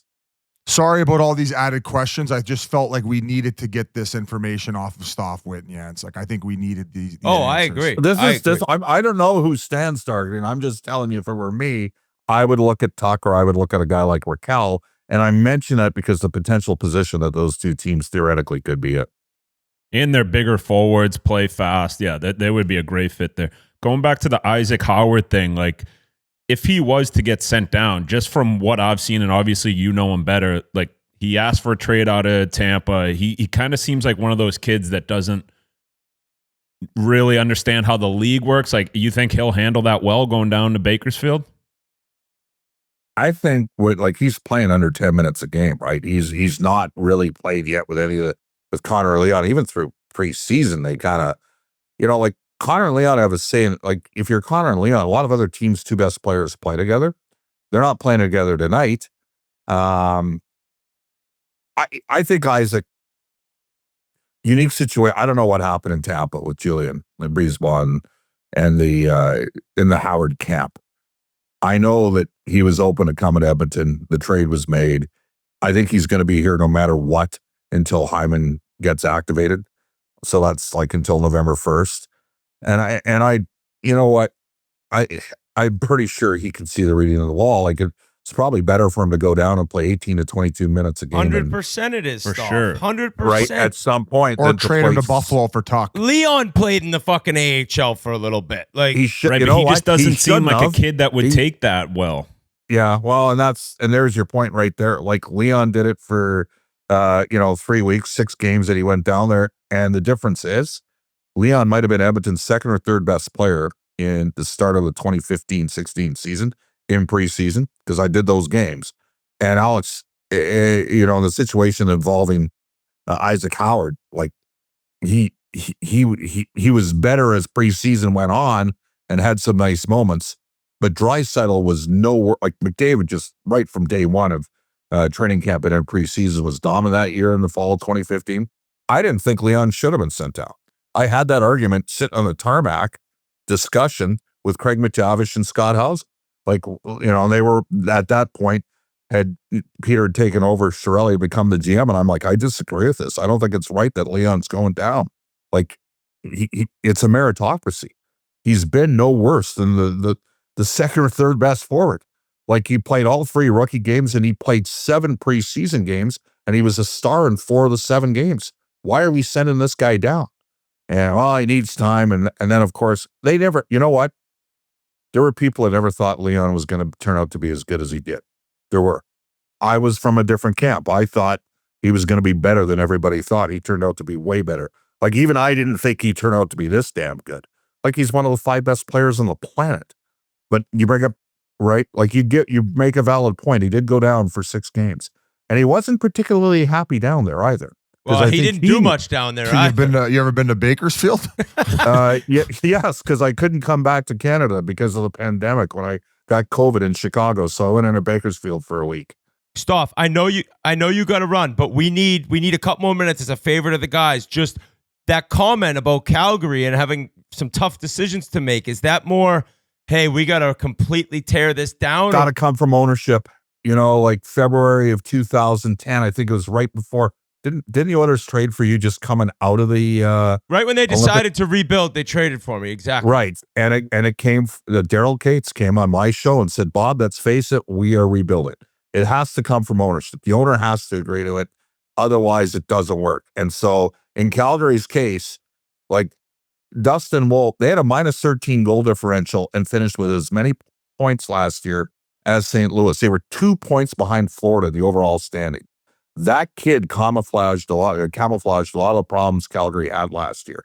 Dustin Wolf was tremendous in goal. If they get average goaltending, they're an 82 to 85 point team. And it could go the other way on them because they can't score and they don't seem to have a lot of pace up front.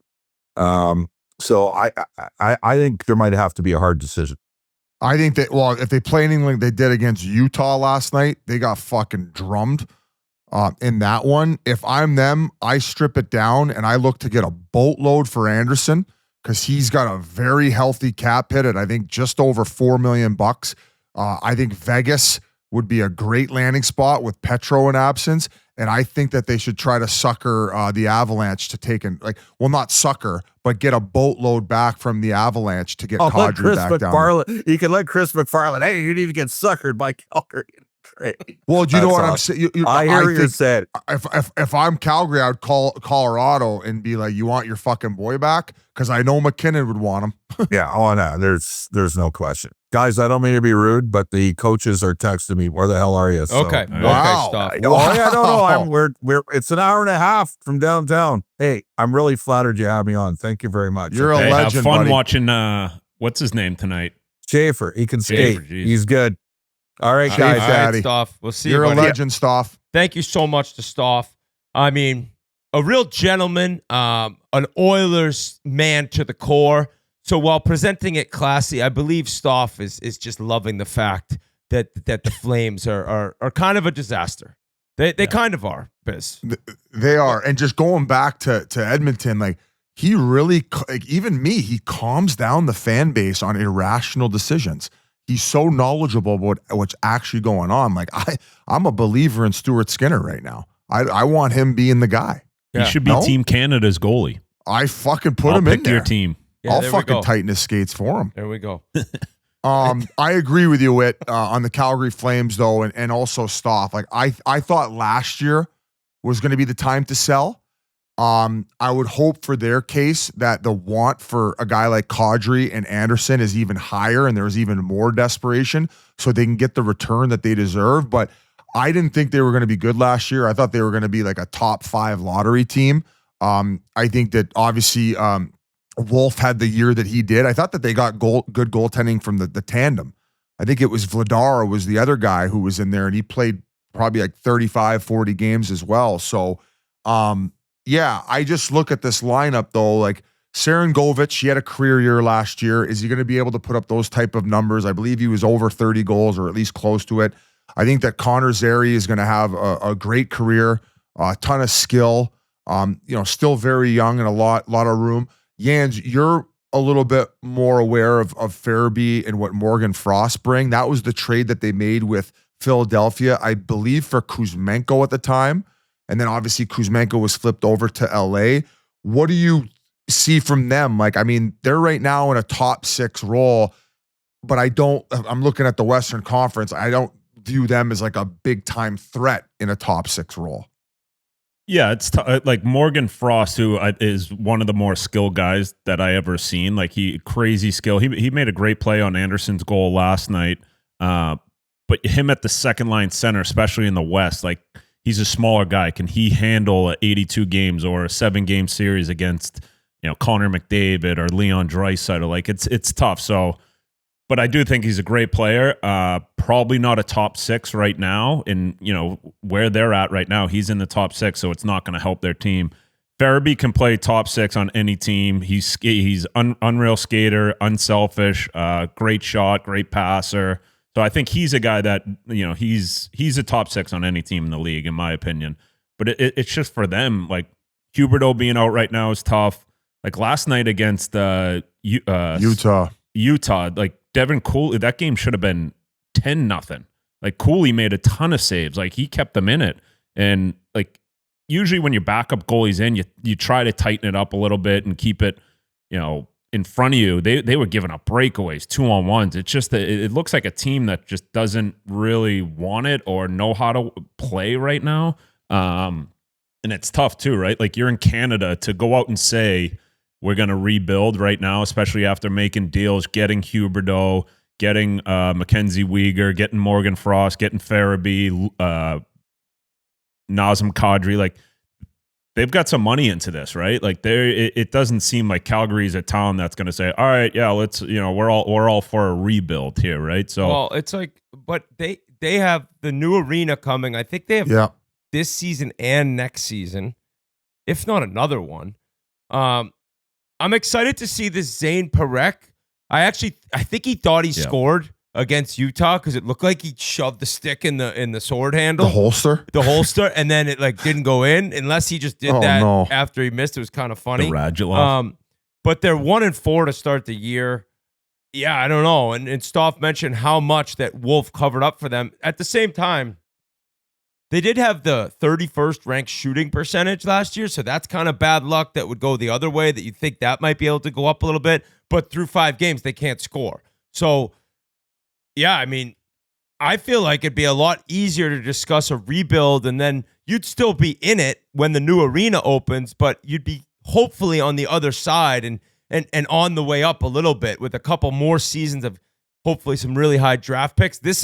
The mushy middle is a scary place, the Flyers land for so long. It's like, I understand how hard a rebuild can be for an owner, but I think fans are more than willing to do it sometimes. Maybe I'm completely wrong in Canada, but we'll see what happens. And G says it opens before the 27-28 season.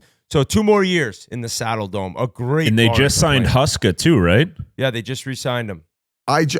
Man, with the timing of the arena and them being in the Saddle Dome, as much as I love it, that crazy catwalk, every time they would score, they'd put the flame there, the fucking bench. I'd be sweating my dick off, even though I wasn't even getting any playing time. Yeah, I'd be as red as Stauff at the end of the bench. I just blow it up. This is not a playoff team. This is and like Kadri's probably got, 3 more years of his prime. Like he's got those dog years left in him. So I think that what you could get from him in return, especially based on what he's making, is going to be a special return. if I'm Colorado, that's the fucking one guy I'm zoning in on. That's the one guy. And all of a sudden you could put who'd they sign from the Islanders there this summer for 3 years? Nelson. All of a sudden he slots in that third hole, or even if you have Kadri in the third hole, he's fucking chewing up third lines. Like that to me is something that would put Colorado back over the edge, especially with that hard Central Division. And buddy, Rasmus Anderson is awesome. And he's not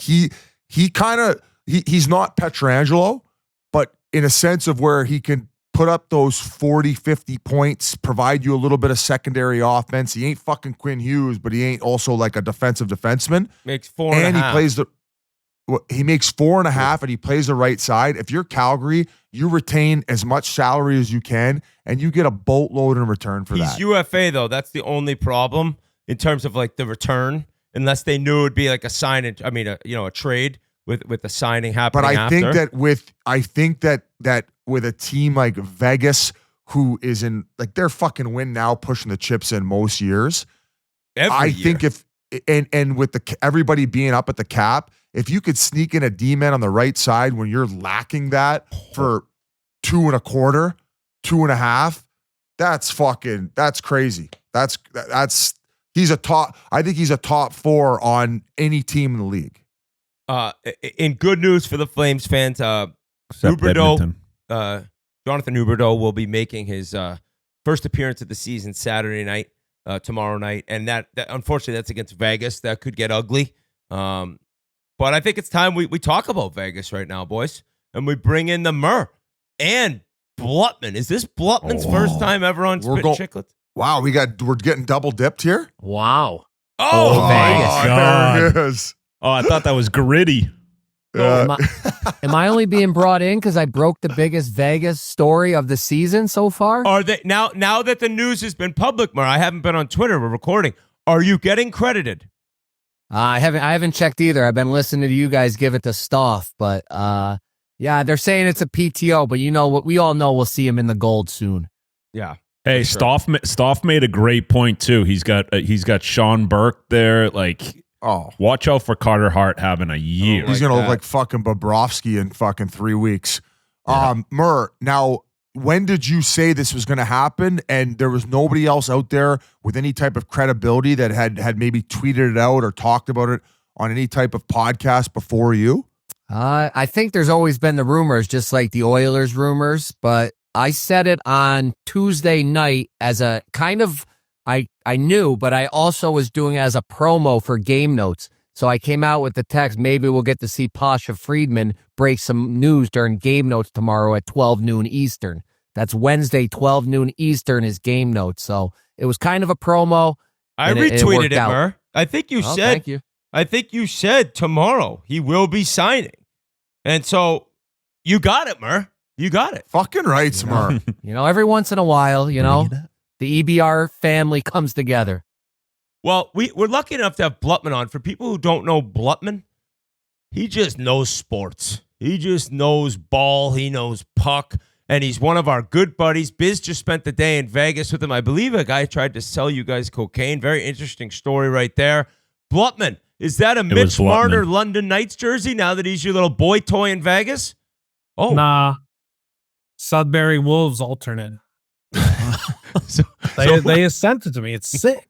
Also, a fun fact, Blutman's old man played against Wayne Gretzky when he was growing up. Blutman's old man was a goaltender, and he got lit up for about 11 or 12 goals in a minor hockey league game against Wayne Gretzky. Is that accurate? 10, 11 years old, Wayne went up and scored, 10, 11, 12 on them in Oshawa. Okay. It's your dad. Any type of picture or video evidence of this? No, they had that stuff back then, did they? I mean, I'm sure they had photography, but hey, we believe you. They just have memories, good old memories. It was the kid. I saw a picture of him. It was he was called the kid with the white gloves, Gretzky, when he was scoring all those goals when he was at tight, because he had these big, giant white gloves that were too big for him. His jersey was too big for him, and he was scoring 9 or 10 goals a game. That's part of Above and Beyond, one of my favorite hockey movies. When he would he was on all these different teams, so he'd get there late to a game. The team would be down by 5 in the third, and they'd win by 3. So, yeah, Blutman's dad was the guy who was taking the abuse when Wayne showed up for the third period in Oshawa. Yeah, just one game. But like Wayne was already on the cover of Sports Illustrated by that time. It's crazy. My dad didn't get pulled either because his dad was the coach. Blutman, why don't you first tell us how you became such a big Golden Knights fan? And I was impressed. The first time we met, we started talking hockey, and I knew this man knows puck. Blutman was born in the underground city in Las Vegas, the one that Donnie Does did the documentary about that had 30 million views on YouTube. First to ever make it out. I was born in LA. My family moved to Vegas when I was 3, 4 years old, something like that. So I've been, my dad, his side of the family grew up in Montreal. They're big hockey fans. My dad got me into hockey through, just told me, watch this guy, Sidney Crosby. So I'm watching all those Penguins teams. I'm getting addicted to puck from a young age.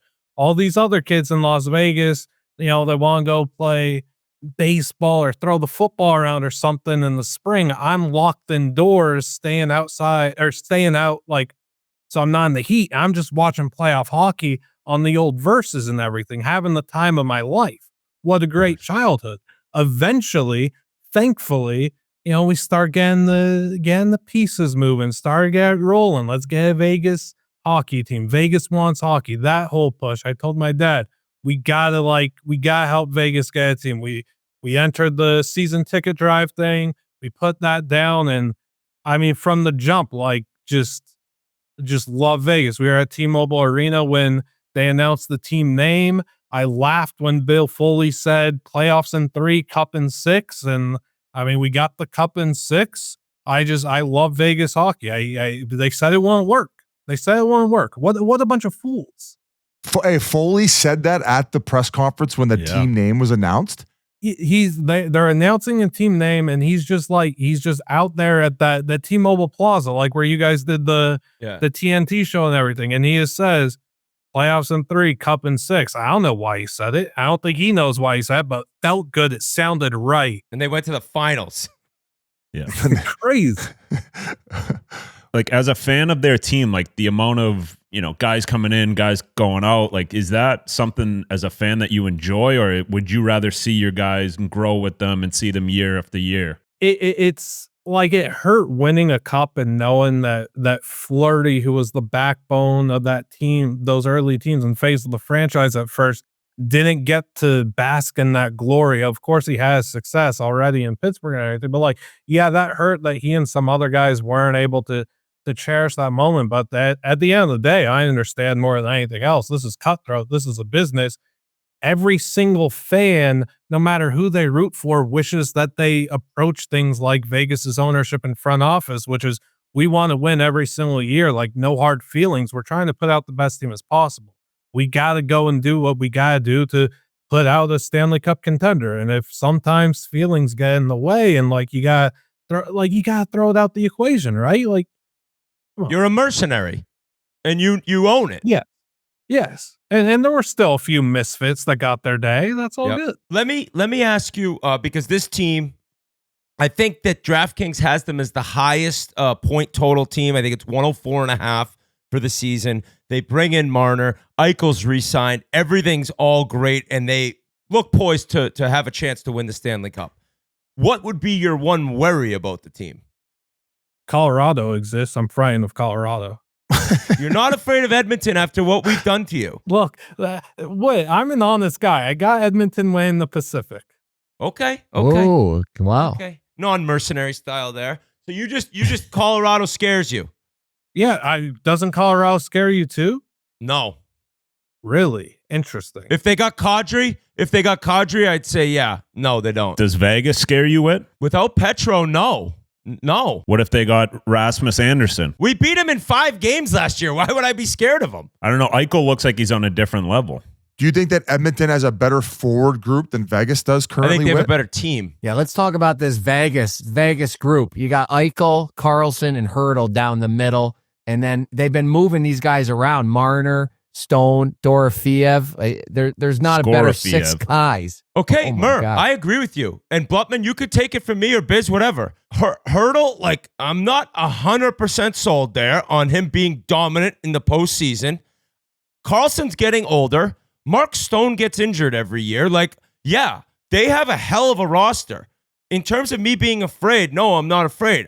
Marner is the one guy where I'm like, he could just reach even a different level. And he's already an incredibly, top 10 player in the league. So, but like when you say Stone and stuff, dude, if Stone's healthy, yeah, I'm a little scared. But how many times has he been healthy in the last few years? You get to the playoffs and this guy's been battling. His back's always an issue. Like every year you go on, it just gets a little bit harder. Yeah, I'm thinking that Marner's going to, take away a lot of that ice time from him. So maybe he will be a little bit healthier, but you're definitely 100% right on that. They did lose the D. They lost Hag back there. They lost Petro. And I don't know if Lausanne is up to covering for both of those guys. No, he's just looking to hit people on a wall. That's all Lausanne's trying to do. I agree. Like, I have a big worry, too, about Dorofeev. I think he had 1 goal in the playoffs in 8 games last year. Like, his game didn't translate at all. He struggled so much with just the size and the closing speed and everything. So I need to see a big year from Pavo when we get into the postseason. The power play is absolutely disgusting. You want to talk about the 5-forward power play? You could play the top. Wait, you are shaking in your boots every time they're out. 5-forward power plays. As a guy who got to be on power plays as a defenseman, I still love 5-forward power plays, and I love coaches being willing. Like, we'll give up some shorthanded chances, but those 5 guys out there, yes, disgusting, Blutman, disgusting. And I want to give you credit because you were the first, I believe 3 years ago in Chicago, 2 years ago, you told me about Dorofeev.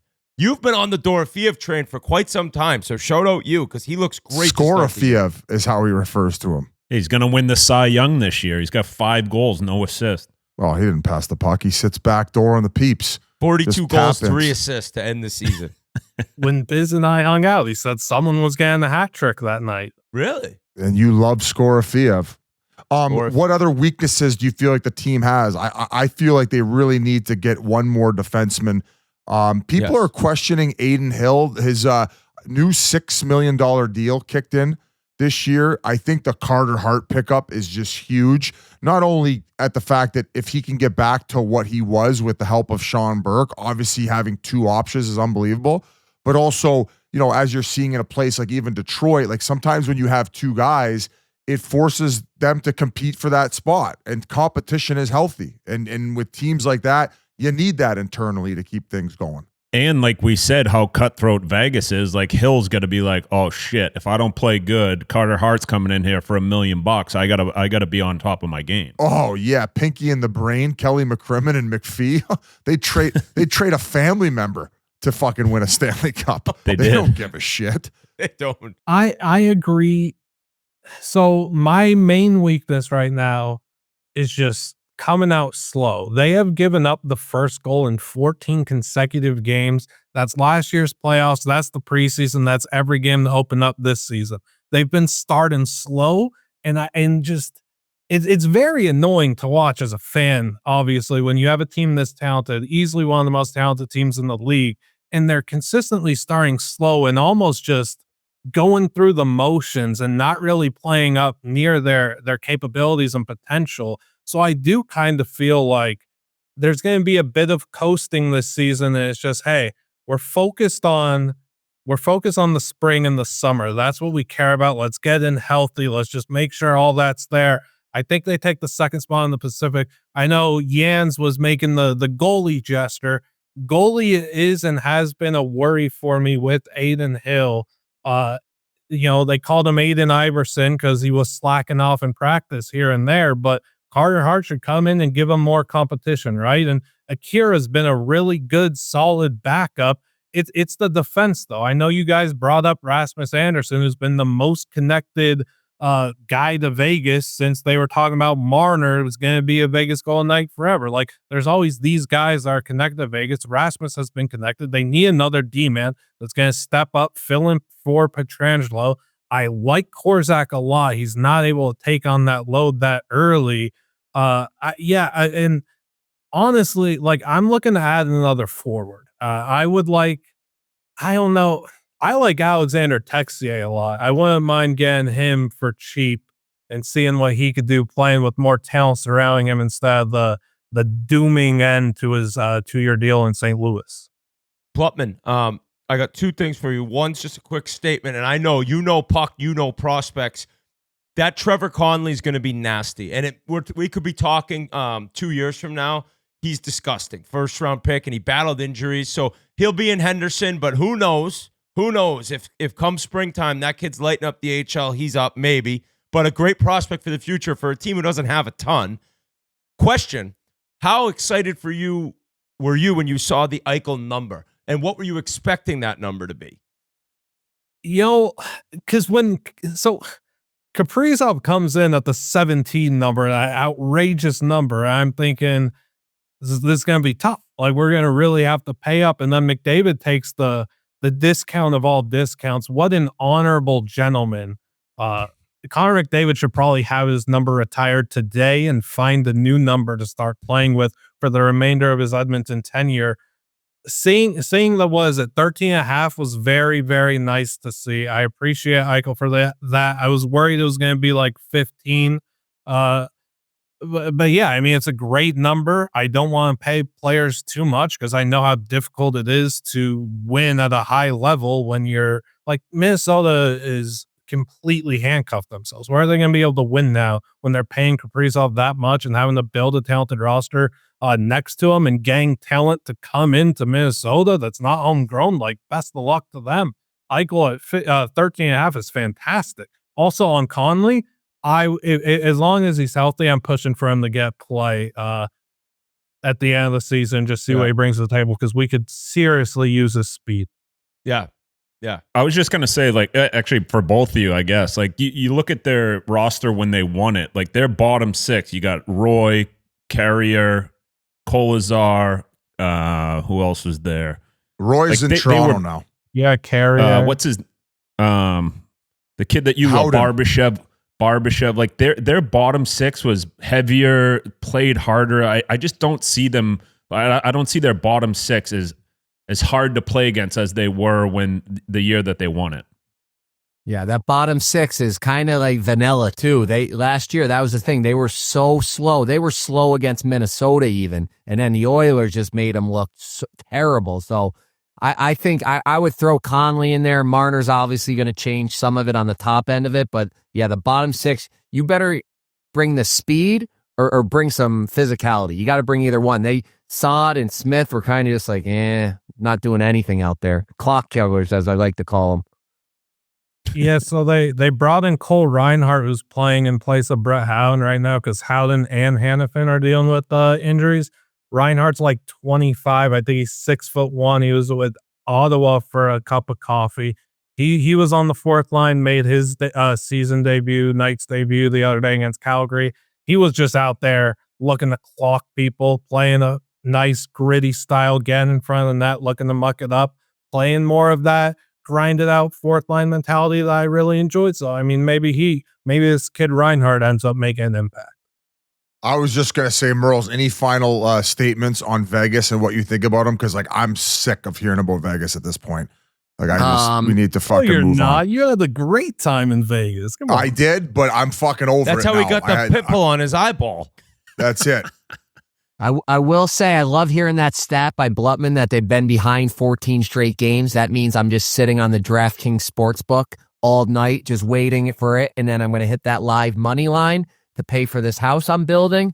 And second of all, when I flew here with the family, I was granted permission to bring like one pair of socks, one pair of pants, a t-shirt, and one like hoodie. That's all the room I was allowed. The family was getting the rest of the room in the 5 suitcases.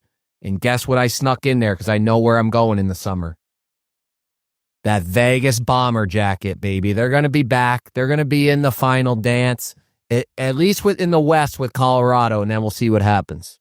You don't think fucking Edmonton's getting past the second round? He says it every year. Did you not listen to Stauff? It doesn't matter. He says it every single year. Did he not hear Stauff? That's Vegas, disrespectful. Baby.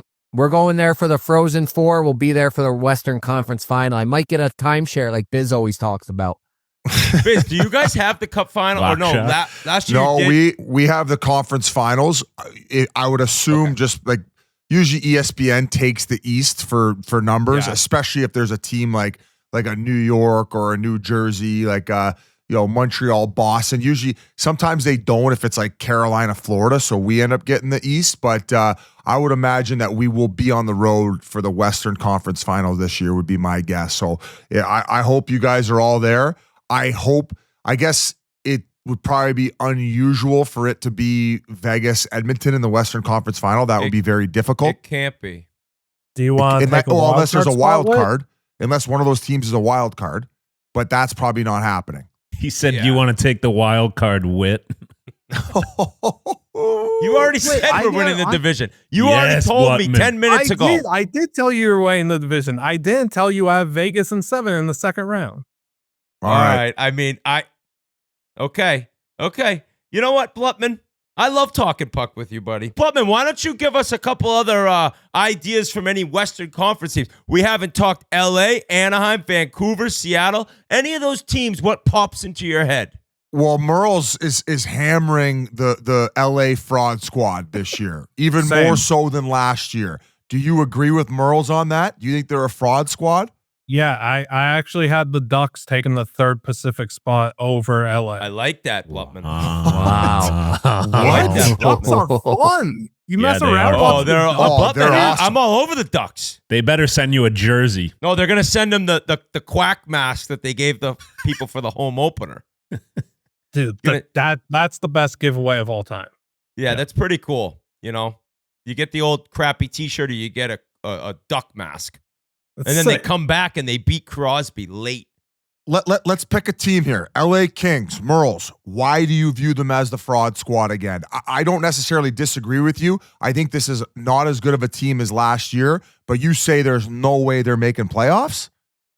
No, I think they'll make the playoffs, but the reason it started as a fraud squad last year is because they were only winning home games. They weren't doing anything on the road. They hadn't really changed anything. And I knew they're playing either Vegas or Edmonton in the first round, and they're not getting past either one of those teams, just like they won't get past either one of those teams this year. So it was a safe play calling them a fraud squad because I know they're not getting out of the first round. And, you know, you look at the lineup this year, it's great. You know, the Kopitar last season is going to throw something in there. I don't know if you heard on Game Notes, but I heard from somebody else that Doughty, he quit booze and golf this summer to get ready for this season.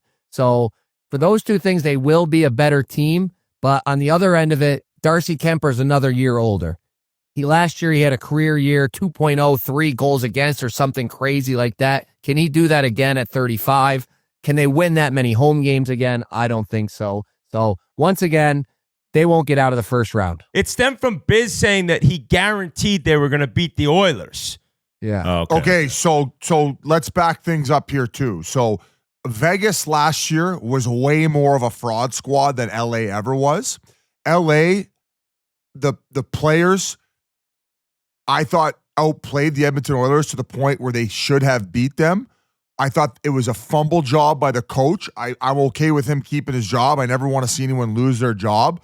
The fact that they played the Oilers as good as they did, and the only reason the Oilers won is because LA kind of had to hand it over between the horrible challenge, between the accidental Byfield giveaway and the meltdowns in games 3 and 4. That was LA's series. They were the fucking better team. So they were not a fraud squad. Murls was wrong about that. I don't disagree with the fact that they are not as good of a team this year and they won't get out of the first round. Like, I agree with you. I think that they're going to they might sneak into playoffs. I might not even pick them to make playoffs this year. Like, that's where I'm kind of on the cusp with them. Okay. But I don't I'm not going to agree with you going back to last year. I refuse to do that. And also, I don't think that the expectations are as high as last year were. So the fact that we're even calling them a fraud squad this year, I don't think they deserve that title. They are who they are who we think they are this year. Last year, they were for sure a better team, and they showed that in the first round outside of the fumble fuck. That's what I got to say about that. I don't really know where to go that. They won the first 2 games. The first game was one of the craziest playoff games in history. Second game they dominated. Third game they dominated and then blew it. And then the 4th, 5th, and 6th game we fucking owned them. So I don't know if you could say they outplayed them the whole series. That's why it's a 7-game series. But I will give you that it was a big time coaching fumble to not get up 3-0 in that series and on Byfield. The forward group I love because I think Byfield's going to get even better. I think Kopitar's going to have a magical last season, and I really do think that they're going to score. The defense is a problem. Like, Gavrikov is a shutdown, elite, top 4 defenseman. He's with the Rangers. They have Dumoulin and Ceci, who from the minute the signings were announced, Ken Holland was chirped, and they're getting boat raced through the first four games of this season. So I like Mikey Anderson a lot. I think Doughty's still a great player. He's not the Drew Doughty of old. I mean, he's been playing for 16 fucking years. Edmondson in your top 4. I like him as a bottom 5-6 guy. So I don't know, man. Like I think they're in the playoffs. I got them in the playoffs, but I do not consider them a cup contender at all. And I guess the more I look at this conference and this division, like I do like the Ducks. We'll get into the Ducks in a minute, but Blutman, I'm with you, buddy. If we're talking about picks, let's go back to the beginning. I have Edmonton making playoffs. I have the Golden Knights making playoffs. I don't have Calgary making playoffs. I'm gonna renege on what I said about putting all 7 Canadian teams in playoffs. Because I only have 3 left because I think 5 from the Central are going to make it. We all had 5 from the Central, I believe. We all got 5 from the Central, so we only get 3. I'm going to say there's not a chicken dick's chance when Kopitar announces his last year that this group doesn't find a way to squeak in to make this a memorable last year for him at least. So I'm gonna say Kings are gonna get a wild card. They ain't finishing top 3 in the Pacific. Well, that's the only way they would get in if we have 5. Well, then I guess I'm contradicting myself. But I still got them in playoffs. So fucking call me what you want. But I got them in. Third in the Pacific in the biz world. Well, I don't think they're that good. Well, Liam Blutman, a ball knower, a puck knower. We appreciate you coming on, buddy. Hey. We'll chat with you. Thank you, guys. Yes. Thank you for having me on. Appreciate you guys. Keep doing your thing. You guys got something special here. Go Sudbury. You're a part of it. That kid is all time. He's my favorite employee at Barstool. So for people who don't know, no offense when I first met him, I was like, he came up and talking. I'd seen like clips of him, like Viva La Stool stuff. I was like, who is this guy? And then he starts talking puck with me, and 30 minutes later, I'm like, this guy knows. Like, he's a puck knower. So then I ran into Big Cat. I'm like, who is that guy? Like, what is Blutman's story? He's like, oh, he's a legend. One of my favorite employees here. A lot of the times I bring the kids into the office on the weekend. I'll get them out of the house. It'll be 7 a.m. Bring them into the office. They run around the basketball court. Every time, Blutman, he's on the couch watching tennis in Japan. And he's just studying the game, studying the sports. And so he's constantly at that office. I think there are people who believe he does have a bunk bed hidden somewhere in the Chicago office. But if he does, I'd bunk up with him any day of the week. So thank you to Liam Blutman. Thank you. Fucking right, it's blunt. Man. He reminds me of the Dave Chappelle, like when they were like the Sesame Street, the guy who lived in the trash can. And that was where he lived underneath the ground of the strip in Vegas. And also another fun fact, Liam Blutman's father was one of the men who created the all-time show Boy Meets World. I think all 4 of us have had some... I think his dad's been lying to him for years. He's fucking playing goalie against Gretzky, invented Boy Meets World. He knows Topanga. That's what I was going to say. He knows Topanga. I could say without being... I'm a little embarrassed to say, like, I've touched myself to Topanga at some point in my life, guys. Thank you, Mr. Blutman. Okay. Mr. Blutman indirectly had me touching myself. That's a weird thing to say, but I love the guy. Soup to Topanga? I love the guy. Guys, a little bit of a shocking start for the Seattle Kraken. Mur, I don't know if you've been surprised. Like, pretty hot out of the gate. I got to be honest, and I might get this list out on Twitter. There'll be people who dislike it like they do a lot of things in my life, but I have teams that I need to watch play hockey, and if they're on, I can't wait to watch. I have teams that I have no interest in watching. The Seattle Kraken are on the bad list, boys. I just get nothing. I get no excitement out of them. I love Jordan Eberle. What a career he's had. The teams look good. Matt Beniers, local guy who could skate. Need him to make a big step. I just don't love watching them play. Unless they're playing Montreal and the Demigods going off and they're winning in overtime. That was an exciting game. But Seattle on its own, Mur, you could take it or Biz. I don't get much out of them. Go ahead, Mur. I have zero interest in that team. I do like the new coach, Lane Lambert, great guy. He used to be with the Islanders. He was assistant coach down there. Did they give him a head job for a little bit? I think he got the head for 1 year. He's a great guy, but yeah, that team is struggling. You look at their forward group, very, very thin. The goaltending, it's got to be Decord. Remember how bad Grubauer was last year? Decord's been sick so far this year. Yeah, so he's getting them in these games that they're surviving in, but they're going to be nowhere to be found come March, April when the playoffs are in there. There's enjoy this now while you can, Seattle, because it's going to be a long season.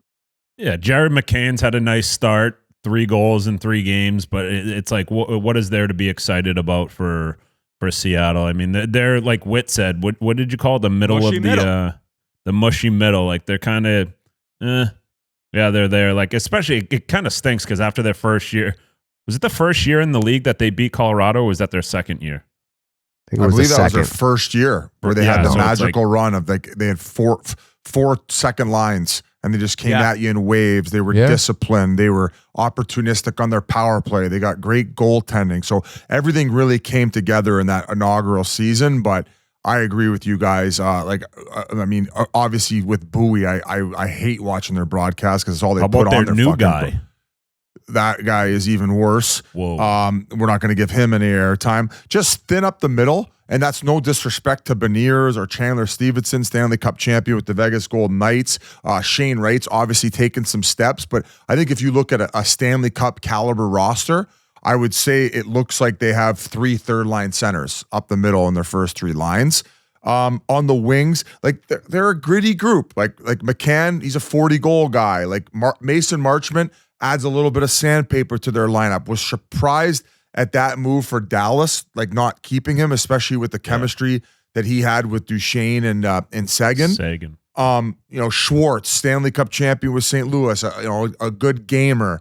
And then Eberle, I love watching Eberle play. He's a fucking gamer too, but I agree. This forward group is it's like a little uninspiring. It's not a group that I want to watch on television. They just it's kind of vanilla. I would say a fairly balanced back end though, where you got the puck mover and then the stay at home guy. Like I respect the way that Ryan Lindgren, the way he plays, like watching him play when he's with the Rangers, block shots, plays way above his size. His body Larson, must be great. just, that guy. Like he's kind of like a poor man's Chris Tanev with the way he's just eating pucks all the time. Fucking try to pin guys defensively, kill plays, smother you.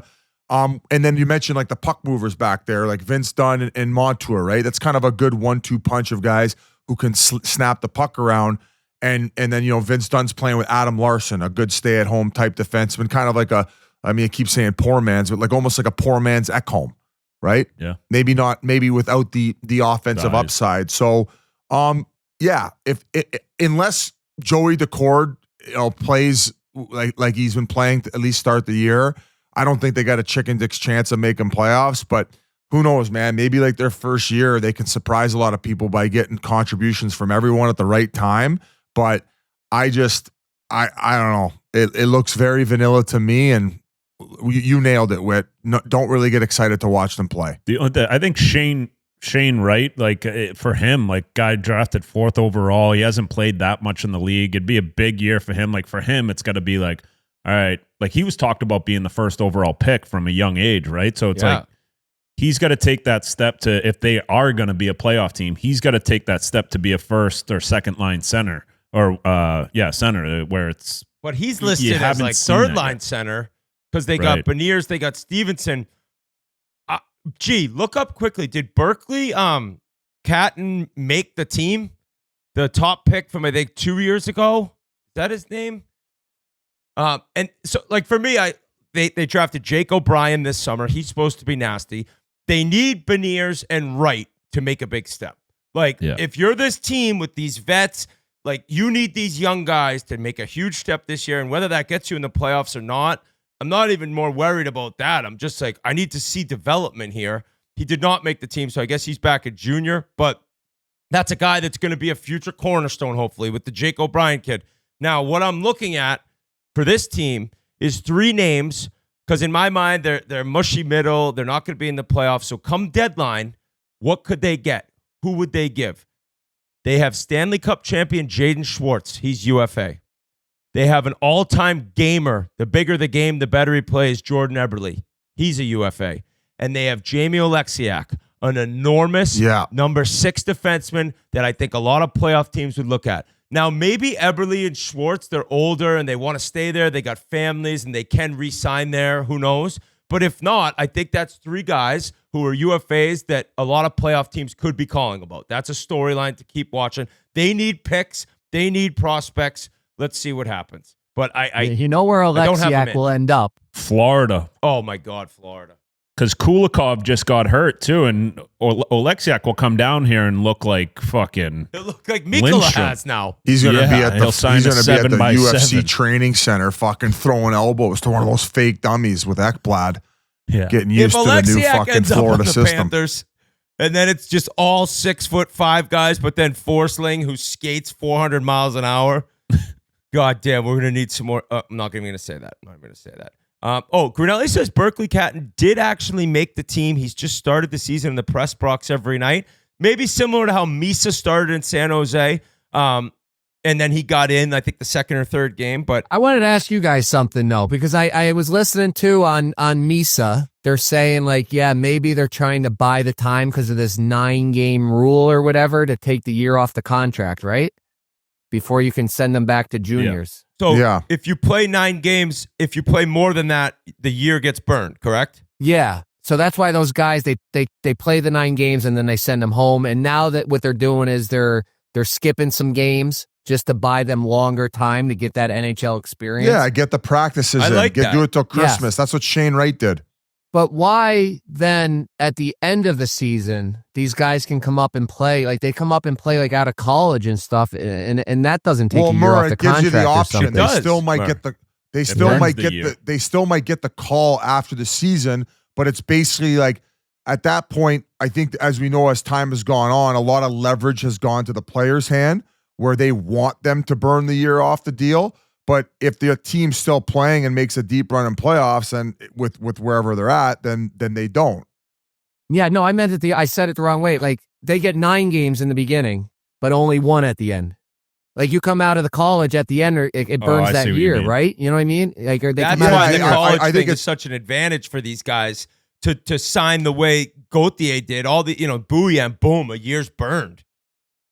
But my thing is with Misa, if you're from everything that we hear in San Jose, like their leadership's been great, even their young guys, good leaders, like I'd rather just keep him around to get the NHL experience. Like what's he going to do in junior? He's going to rip it up. He's going to have a fucking 190 points. Like I would keep him around, even just practice every day, to be around guys like Joe Thornton, Patrick Marleau. Like those guys are in the building. They're going to learn from them. They're going to grow with Celebrini and Smith. So for me, like a guy like him, I would keep him around. I think the conversation now with how the NCAA rule is, where they can go off, kind of like Gavin McKenna did, I think that teams will adapt to that, maybe having a plan in place where they can go to a level that's a better level to play. Like I agree with you. Him going back to junior is counterproductive in my opinion, especially how he lights it up.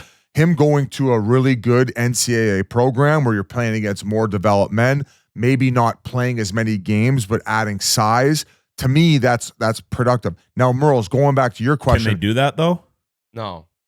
Well, he wouldn't be able to go to camp and do what he's doing right now. But like Biz is saying, he not even go to camp, but just go to college. Right. Correct. Yeah, like you would have more of that plan in place. And I believe you can go to camp. You just have to pay your own way. I think that used to be for like rookie camp. No, because you're at school already and stuff. The team's already skating. Going back to what Murl said, though, I think you'd be hard-pressed to find someone who did do the 9-game experiment who didn't end up coming at the end of the season and or burning a year. Like, I think that would be there's not a lot of cases where somebody did that experiment where they didn't end up burning a year off their deal of entry level. Like there might be like a handful in the last like 5 years. Like we'd have to dig that up. So I get what you're saying, how it's kind of like, well, fuck, this guy gets to be there for half a year and you don't burn a year. But yet if you get called up for one game at the end of the year, all of a sudden a year is burnt. That's ridiculous how that works. I get what you're saying, but I don't think that happens a lot where it doesn't get burned. I say right now, we move it over to the Vancouver Canucks. What a weird time for this organization. It is not as hectic and crazy as last year, right? JT Miller is in New York. It's the year for Elias Pettersson to take the next step. The start so far, 3 games, guys. They got 79 games to go, so let's not really panic, but it's not been great. It has not been great for Pettersson. It has not been great for the team. Even Quinn Hughes, I think, has a little bit of a slow start. Now for him, it's like a great start for a lot of others, but with what we've become accustomed to seeing him do, I don't know what you think about Van Biz. I know you're somewhat in the area in the summer. I don't think they're getting in the playoffs. I do like watching them play. They're not on my no-watch list because Quinn Hughes is so incredible. I don't know. They have 8 goals in 3 games. My biggest question is Pettersson. And I go back to the rookie season where I remember Jeff Marek told me about him. So I brought him up on the season preview when we did Chiclets, whatever it was, 5-6 years ago. And then getting to watch the brilliance in his game and to see what's transpired. Like, I refuse to believe that last year is his, like, career, is how he's going to be. Like, I remember the early years. I remember the 99-point season. Like, where is that, Biz? I don't get it. And from what I heard, he worked hard in the offseason, put on a lot more muscle. I would say my critique and where I've noticed a lot more over the last like 18 months is how much easier he was to knock off the puck, where he's almost got this stride where it's very Bambi-like, where, yeah, straight on he might be able to go, but the minute there's any type of resistance or contact, he'll fall to his knees and then like get back up quickly. So the protecting of the puck was probably a major concern for me. I also think that people underestimate the power play confidence that he gained, and also playing with a guy like Bo Horvat. I feel like that connection, they just had a lot of chemistry, and since his departure, he hasn't been as good of a player. Don't know how much that whole situation last year mentally fucked him, where maybe he's unable to get past that. My assumption is he's going to get back more to what he was before, rather than like staying where he was last year. Got married in the offseason. So I would definitely give it a little bit of time, but I think that a lot of their success is going to have to do with not only him, Quinn Hughes, but then the guy in net. Now I'm fucking drawing a blank. Demko, for fuck's sake. Thatcher Demko, who looks solid, right? Like I think that Brian Boucher described him as almost like a list too. Yeah, the USA list. The USA list, where Boucher described him as like a McDavid in net, where for how big he is, it's ridiculous how athletic he is. Like the way that he's able to go post to post. Now, sometimes when you see those types of guys who are freaks of nature, it's hard for them to stay healthy, because as much torque and as much athleticism as you're seeing, it's like a Ferrari. All of a sudden, it's in the shop. It's back in the shop. It's back in the shop. So if he stays healthy and he's providing like his type of goaltending that we're like kind of like his high level, like where Elias Pettersson's high level is, just like where Quinn Hughes is, when those 3 guys are going, I feel like they're kind of driving the bus and everyone's following. So a lot has to do with that. But man, if your best player is the kid who came over from Nashville, the guy I love the most, and I can't believe Sherwood. I think you're having issues if that's going to be your best player night in, night out. And you know, I have a lot of respect for Connor Garland. I like what he brings. I think that Hedl had 2 goals in one game. It was off to a decent start. Can he stay healthy? So just a lot of question marks. And like I said, I'm going back on what I said. I don't think this is going to be a playoff team. I think this is a team that's in limbo. And there's a lot of question marks that are going to have to answer it after this season, because then Quinn Hughes is going to be heading into his last year under contract. And for Pettersson, like with JT Miller gone, that means he's getting every team's best matchup too. So like there's nowhere to hide anywhere, any game. Like he's seeing everyone's number one forwards, everyone's number one D. So to get back to a 102-point season, I do not see it. I mean, and Biz, like you said too, losing a guy like Brock Besser, that opens up, like he was such a big part of that power play in the middle that opened up that one-timer side for him. Like it's tough to, when you do lose players of that caliber, it's tough for an individual guy to put up the numbers that he did. Besser re-signed. He's still on the team. He looks... And then Horvat. Horvat. Now, okay, I'll say this. Pasha piped in. He said, Petey will just be fine. And this is a guy last year who was kind of on the train with me. What's going on with him? He said his knee is finally healthy. And in typical Pasha form, he says his under-the-hood numbers look very, very good. The points will come. Now, another guy very close to us, Jeff Jacobson, he had something to say. He said, Biz can attest that if you'd asked me before the season, I was so confident in the Canucks were going to be a playoff team. Only 3-game sample, so this is Canucks fans in a nutshell. 3-game sample, but we're lifeless. Evander Kane will be taking a significant pay cut next year. I was hyping up Braden Coots all training camp. He's already been sent back to junior. Petey has not shown the ability to carry a line, and even Quinn in his limited window, we have seen it doesn't look like his usual self. This forward group, like, it's brutal. It's probably the worst forward group in the entire Western Conference. If Hedl has a big year, that changes everything. Like he needs to stay healthy. That is the number one thing. If he stays healthy and pops off, and then that Lekkerimäki can like really take a step in his second season. I know what you're saying, but I could see a difference and like a different story where they are able to score, like somehow, some way. You know what I mean? Yeah, the Lekkerimäki can score, but he's going in the press box on he already. Got scratched. Yeah. And by the way, they have Dallas tonight. So by the time people are listening, they could lose. It could be 7-1 box score you're reading right now. I think like with a healthy Huberdeau, I would put them neck and neck as far as what the forward groups look like.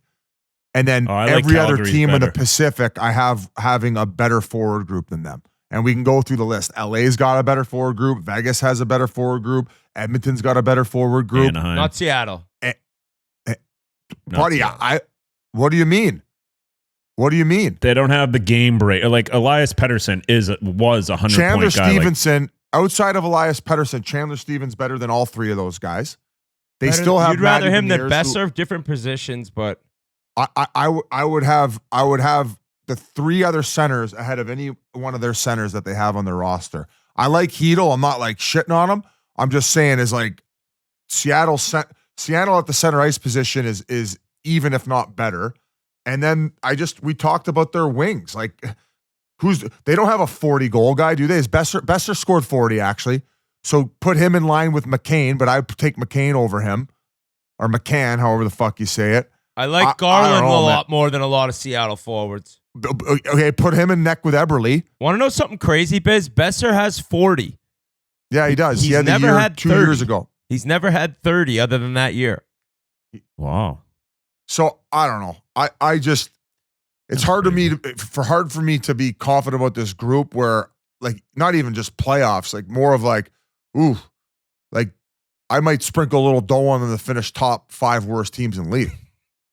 I think Demko, if what we're seeing early, that would be it could be like a Wolf in Calgary situation last year. Because Demko's at 944 save percentage already this year. I think it's only 2 games, but still, like, if that guy's finally healthy, the way you said Bush talks about him, that could be something that really carries them throughout the year if the offense can get clicking. But I guess we can't forget Hoglander either. He's on the IR. I don't mind him as a player, but he's also not a needle mover for me. So maybe I'm just hating a little bit too much on Vancouver, but I don't know, man. This ain't a fucking playoff team, boys. I agree. Nope. Mur? Okay. Nope. And I'm not staying up till 1 a.m. to watch them play. No, but on my watch list, if they're on the East Coast or if Edmonton, I'm staying up. I'm staying up. Yeah. By the way, Edmonton being on the East Coast is the balls, the absolute balls. I get to watch them wax the Islanders tonight. The Anaheim Ducks, boys. Bloody said it best. Talk about flying up my watch list. I was so excited to tune into that Pittsburgh Anaheim home opener for the Ducks. I was not disappointed. And I need to apologize, I think. I need to apologize because I don't know how I worded it, but last year I made it clear that I thought Chris Kreider was kind of just like really, really on the last 2 or 3 holes.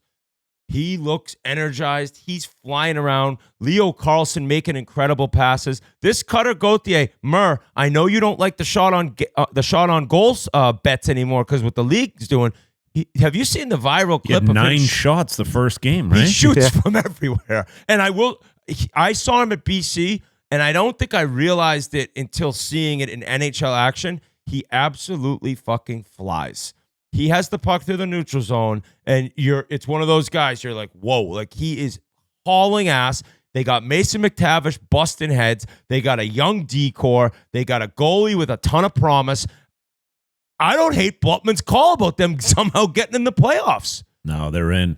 You think they're making it, Yancey? I think it just goes to show you, like, they're pretty much the same group minus what, Kreider. Who else did they get from last year? But like, it just goes Ryan to show you how much came in, but he's fourth line right now. He's a fourth line guy. Gronlin.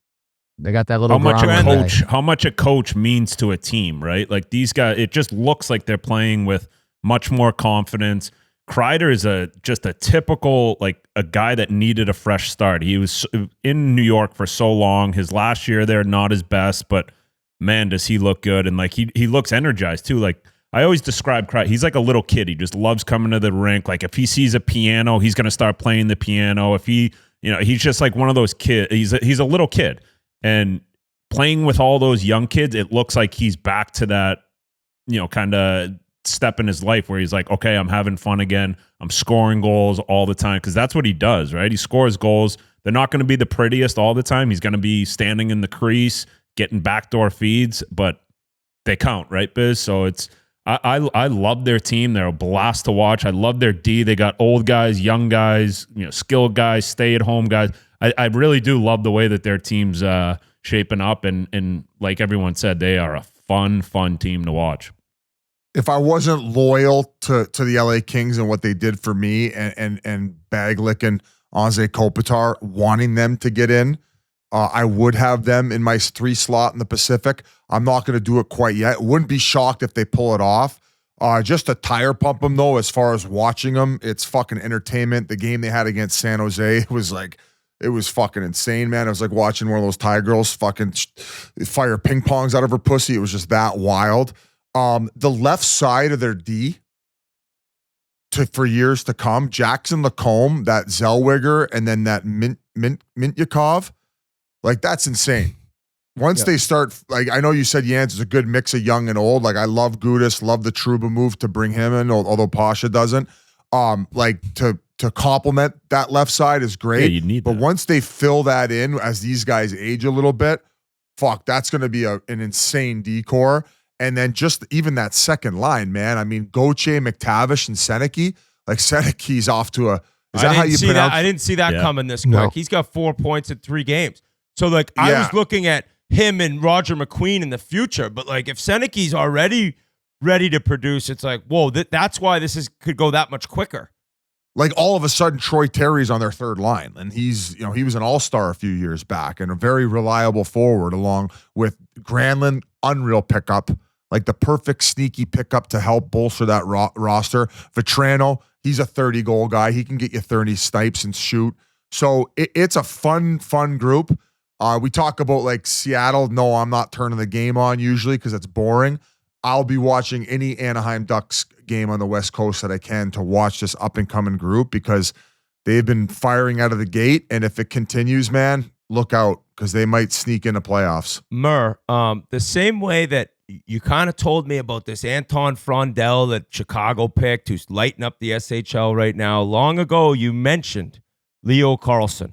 And then our good friend Matt Cater, who represents him, he told us last year, guys, he's still growing.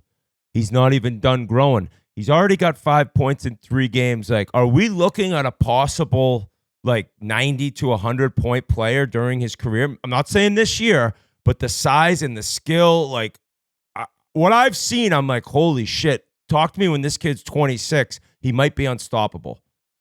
Yeah, all along, I told you, he's like the next Matt Sundin. Big centerman, can do it all. Power play, penalty kill. And he's like a little boy still. He's just a young little kid out there living in California, and he's still doing this. Give him a few more years, hitting that weight room, maybe playing a little less golf. I know he likes to get out and golf, but shooting the weights around a little bit more. He's going to be the size of Matt Sundin, and he's going to be dominant. That Seneke, is he the kid we saw at the draft and he was like, what the fuck?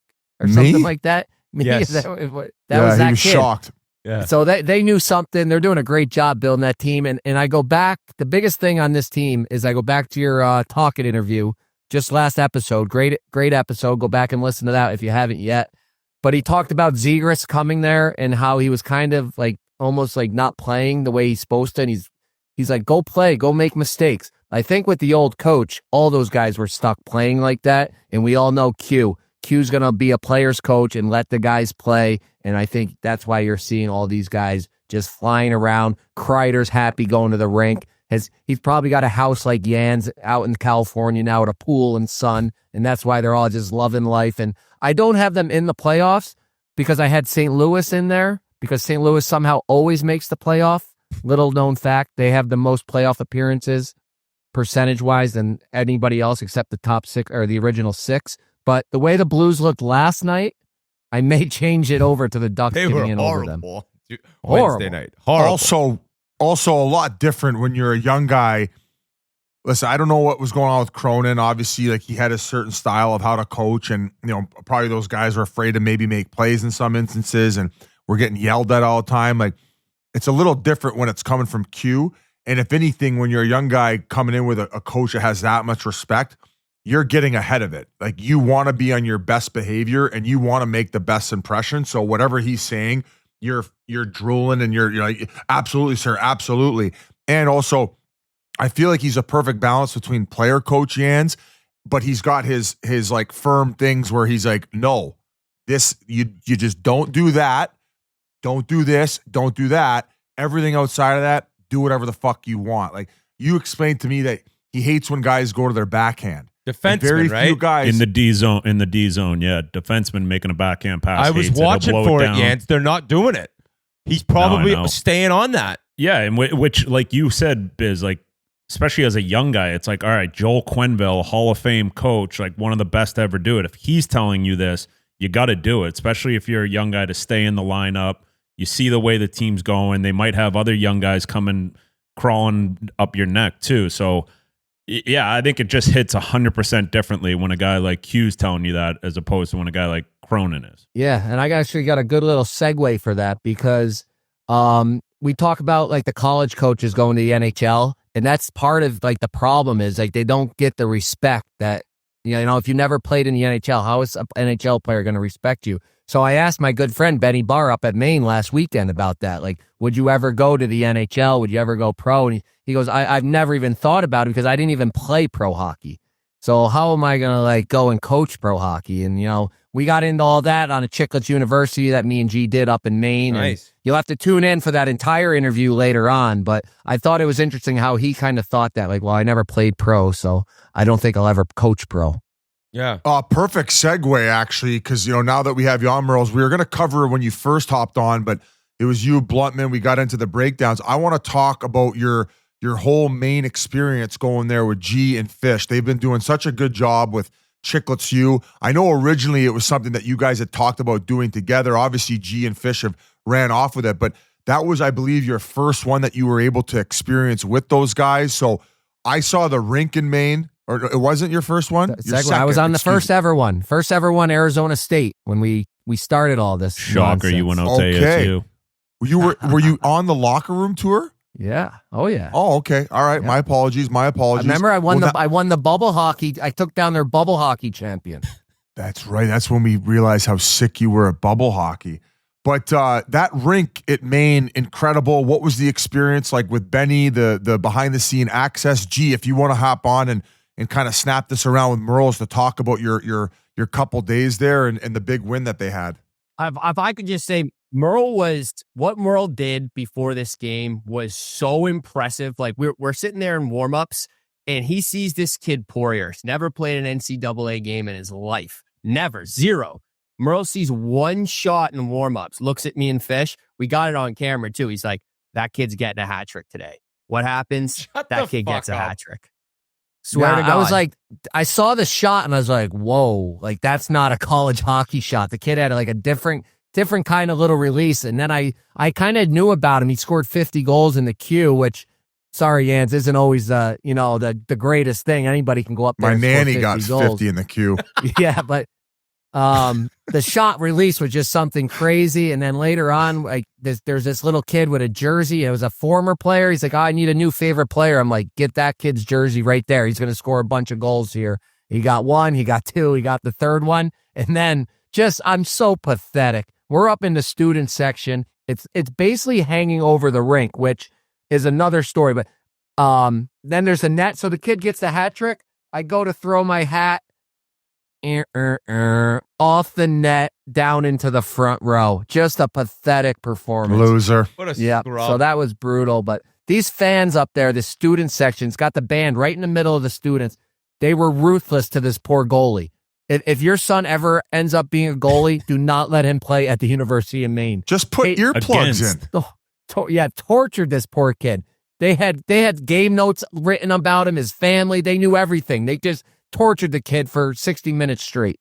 I think the coolest thing that Maine does is right after every goal. So they got this thing called the Naked Five, where it's 5 guys that are in a fraternity across the street. And every year, right when you walk into the main facility, there's a framed picture of the Naked Five. So they're in a fraternity across the street. They paint up, take their shirts off, and write Maine across their chests. And after every single goal, they're the ones in the student section getting everyone going crazy. But after every single goal, they do a full lap around the arena and the concourse. And everyone is just going fucking berserk during this lap. They're ringing cowbells. They got little 8-year-old kids running behind them, trying to be like the Naked Five with their shirts off. And it's like mayhem for that like 45 seconds where they're sprinting around. It's incredible. The building is stunning. It looks like the Noah's Ark. Benny was calling it. Benny called it the Fenway Park of college hockey, which is pretty cool. Yeah, it's really strange. It's built into the ground, so you come in like the middle section. So like it's really wild. Pledge. Yeah. Whit, didn't you guys used to? It was like I remember going to my brother's game when they played them, and there was no netting, so the student section would be there for warm-ups, chirping the goalies, chirping the players, and guys would be shooting pucks off the crossbar on purpose so it would fly into the stands and hit you're these trying to mutants. take out some Maine kid's teeth. A lot of them don't have all their teeth to begin with. So I think at one point they put the netting back there, right? The netting should be there now. One of the coolest places you can ever play. I remember driving up there for my freshman year. We're going up. They were very good that year as well. And there were just guys like, get ready. Like this place, the first period, like you're in one. And it's like San Jose. It's a long ride. I think it's like 6 hours from Boston. And it is an old school, amazing college hockey atmosphere. So I just looked up. So it's Justin Poirier, who's also the name of the UFC fighter. I can't believe it. What do you know? Another small sniper that the Carolina Hurricanes drafted. So, God. Holy shit. And also, fun fact, quickly away from Maine, Murr, the kid that you beat in bubble hockey at ASU, Chris Grando, will be suiting up for the Jacksonville Icemen Saturday night against the Greensboro Gargoyles. Bounty. I might have to come on the trip now and play him before the game. Don't ruin the kid's day before his big game against Greensboro. But so Maine is loaded again. How much we throwing on the board, boys? Maine's gonna homework there, Maine's gonna clean up from the Quebec Junior League too. How much we throwing on the board for Greensboro's first dub? Oh, we got to spoil them at least 100. Yeah, but it close up on this main thing. Yeah, Benny gave us the run of the place. We're in the coaches meeting after, cracking beers, watching the video, and they did an amazing job, which you'll see in G's video. But as I said on Game Notes, this is the end for me with Maine. I'm all done with them being a super fan. We've thrown the disclaimer in the garbage because I'm all RPI now. All RPI hockey. I've built Maine up for Benny. Now You it's guys time to got build worked by RPI Miami up of for Coach Ohio, I Lang. believe. At RPI, I think you got crushed both games. Hey, we got 30. Still have We got a- they 30 still new have a team? players. Let us mold together a little bit. So Benny also does a podcast with Lazarus, correct? Or no? No. Am I thinking of a different guy? That's Colby Cohen. Colby That's Cohen. Colby Oh, Cohen. fuck. Do they look alike? Yeah, they do actually. Yeah, they're similar. I was going to looking. say, I'm like, fuck, Yeah. this guy's doing a pod and he's a college coach. You guys know me, I'm brutal with the names, but I'm like, damn, he's like a pretty knowledgeable, opinionated guy online. That's kind of weird that he's coaching college hockey too. Yeah, That's a he's little bit of a conflict of Jack of interest. all trades. Yeah, this guy fucking does it all. Jesus Christ. Benny Barr, how did you guys know him personally? Did you play with him? Yeah, Did he you was mention my that? roommate at RPI, and then he lived on my couch for 10 years. When he was coaching at Union, I was out playing. He would take care of my house and give him rent free. So he owes me a lot. So going up there and getting a ton of merch and a bunch of free beers is just a tiny little bit of what he still owes me. Grinnell, you're laughing. Did he already mention the fact that they play together? No, I just think it's funny that like one of the top coaches in college hockey, like probably the best coach in college hockey, slept on Murls' couch for 15 years. Why are you laughing, Whit? Hey, Jay Jay Pandolfo. Pandolfo. Coaches at BU. Hey, we had RPI had BU on the ropes down know. there, down in your building, and you only beat us 3-0 with an empty netter. Was Pandolfo sleeping on your couch, Whit? No, Jay Pandolfo. He took me under his wing when I turned pro, taught me how to work out, taught me how to be a professional, taught me how to show up every day. The guy played at BU for 4 years. He's coached at 3. He's been to the Frozen Four every fucking year. So when I hear the best coach in college hockey, I'm going to laugh. No, I wrong. understood that. I just didn't know if he'd ever slept on your couch. No, he never did. Never did. Okay. I mean, now's a great time to say it though, Whit. We had the conversation at the Minahan Riggs golf match. BU's next. We're doing a Chiclets U at Chiclets BU. U, Whit's going to be Wow, in the mix you're going to on get that. access there? We are. It's Now, the the day only is Sunday. reason Right that there on was the a, ice. the only reason there was a slight delay is they're going to be doing a big locker room lounge revamping, which actually is crazy to me. I think this is how good the kids have it now because like their setup's unreal at Aganis. But you know, with the times, you want to get as good as everyone else when the recruits come in, and I think they wanted to wait. But I think Chiclets U is so electric. They're like, let's just do it now, and they're going to be able to show off the women's room. The rink I played in, Walter Brown Arena, that was Fenway Parkish for college hockey. The women have taken over. They redid their room. So it's going to be a men and women's Chiclets U, I believe, G, right? Absolutely. Awesome. The new women's fucking locker room at Walter Brown is top tier. It rivals any men's room. It's insane. That's unreal. Can I like help? Not help. Can I Yeah, use RPI. Yeah, we'll take you on. You can be a donor for us. Chiclets U to bribe Davenport to do a Chiclets U there, but they have to give me a diploma. So I have a college Do degree. they have a locker room? Actually, we forgot to bring that up, that the guys, did you meet those guys that were coming at you hard when you said Davenport didn't have a team at Chiclets Cup?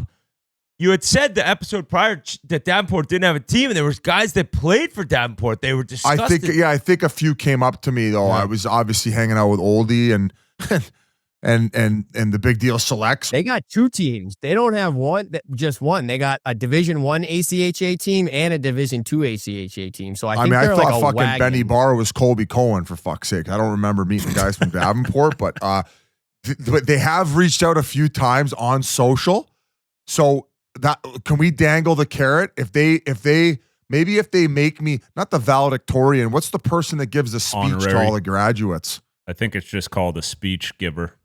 Oh, well, if they make me the speech giver to all the people graduating and give me a fake diploma, but actually a real one that I could put on my Honorary. wall in my office, we're doing a Chiclets U there. What's that, Murr? Betty, I Ron can, Burgundy. Hey, Biz, if you want to really get onto a college team, I can talk to the guys to get you one of these RPI alumni jackets. If you really are serious about becoming a donor, That thing's get you in fresh. a Don't You red know even what have to jacket take happens a when class. Biz gets a jacket. You Yeah. know what happens. He has to I'll send it back.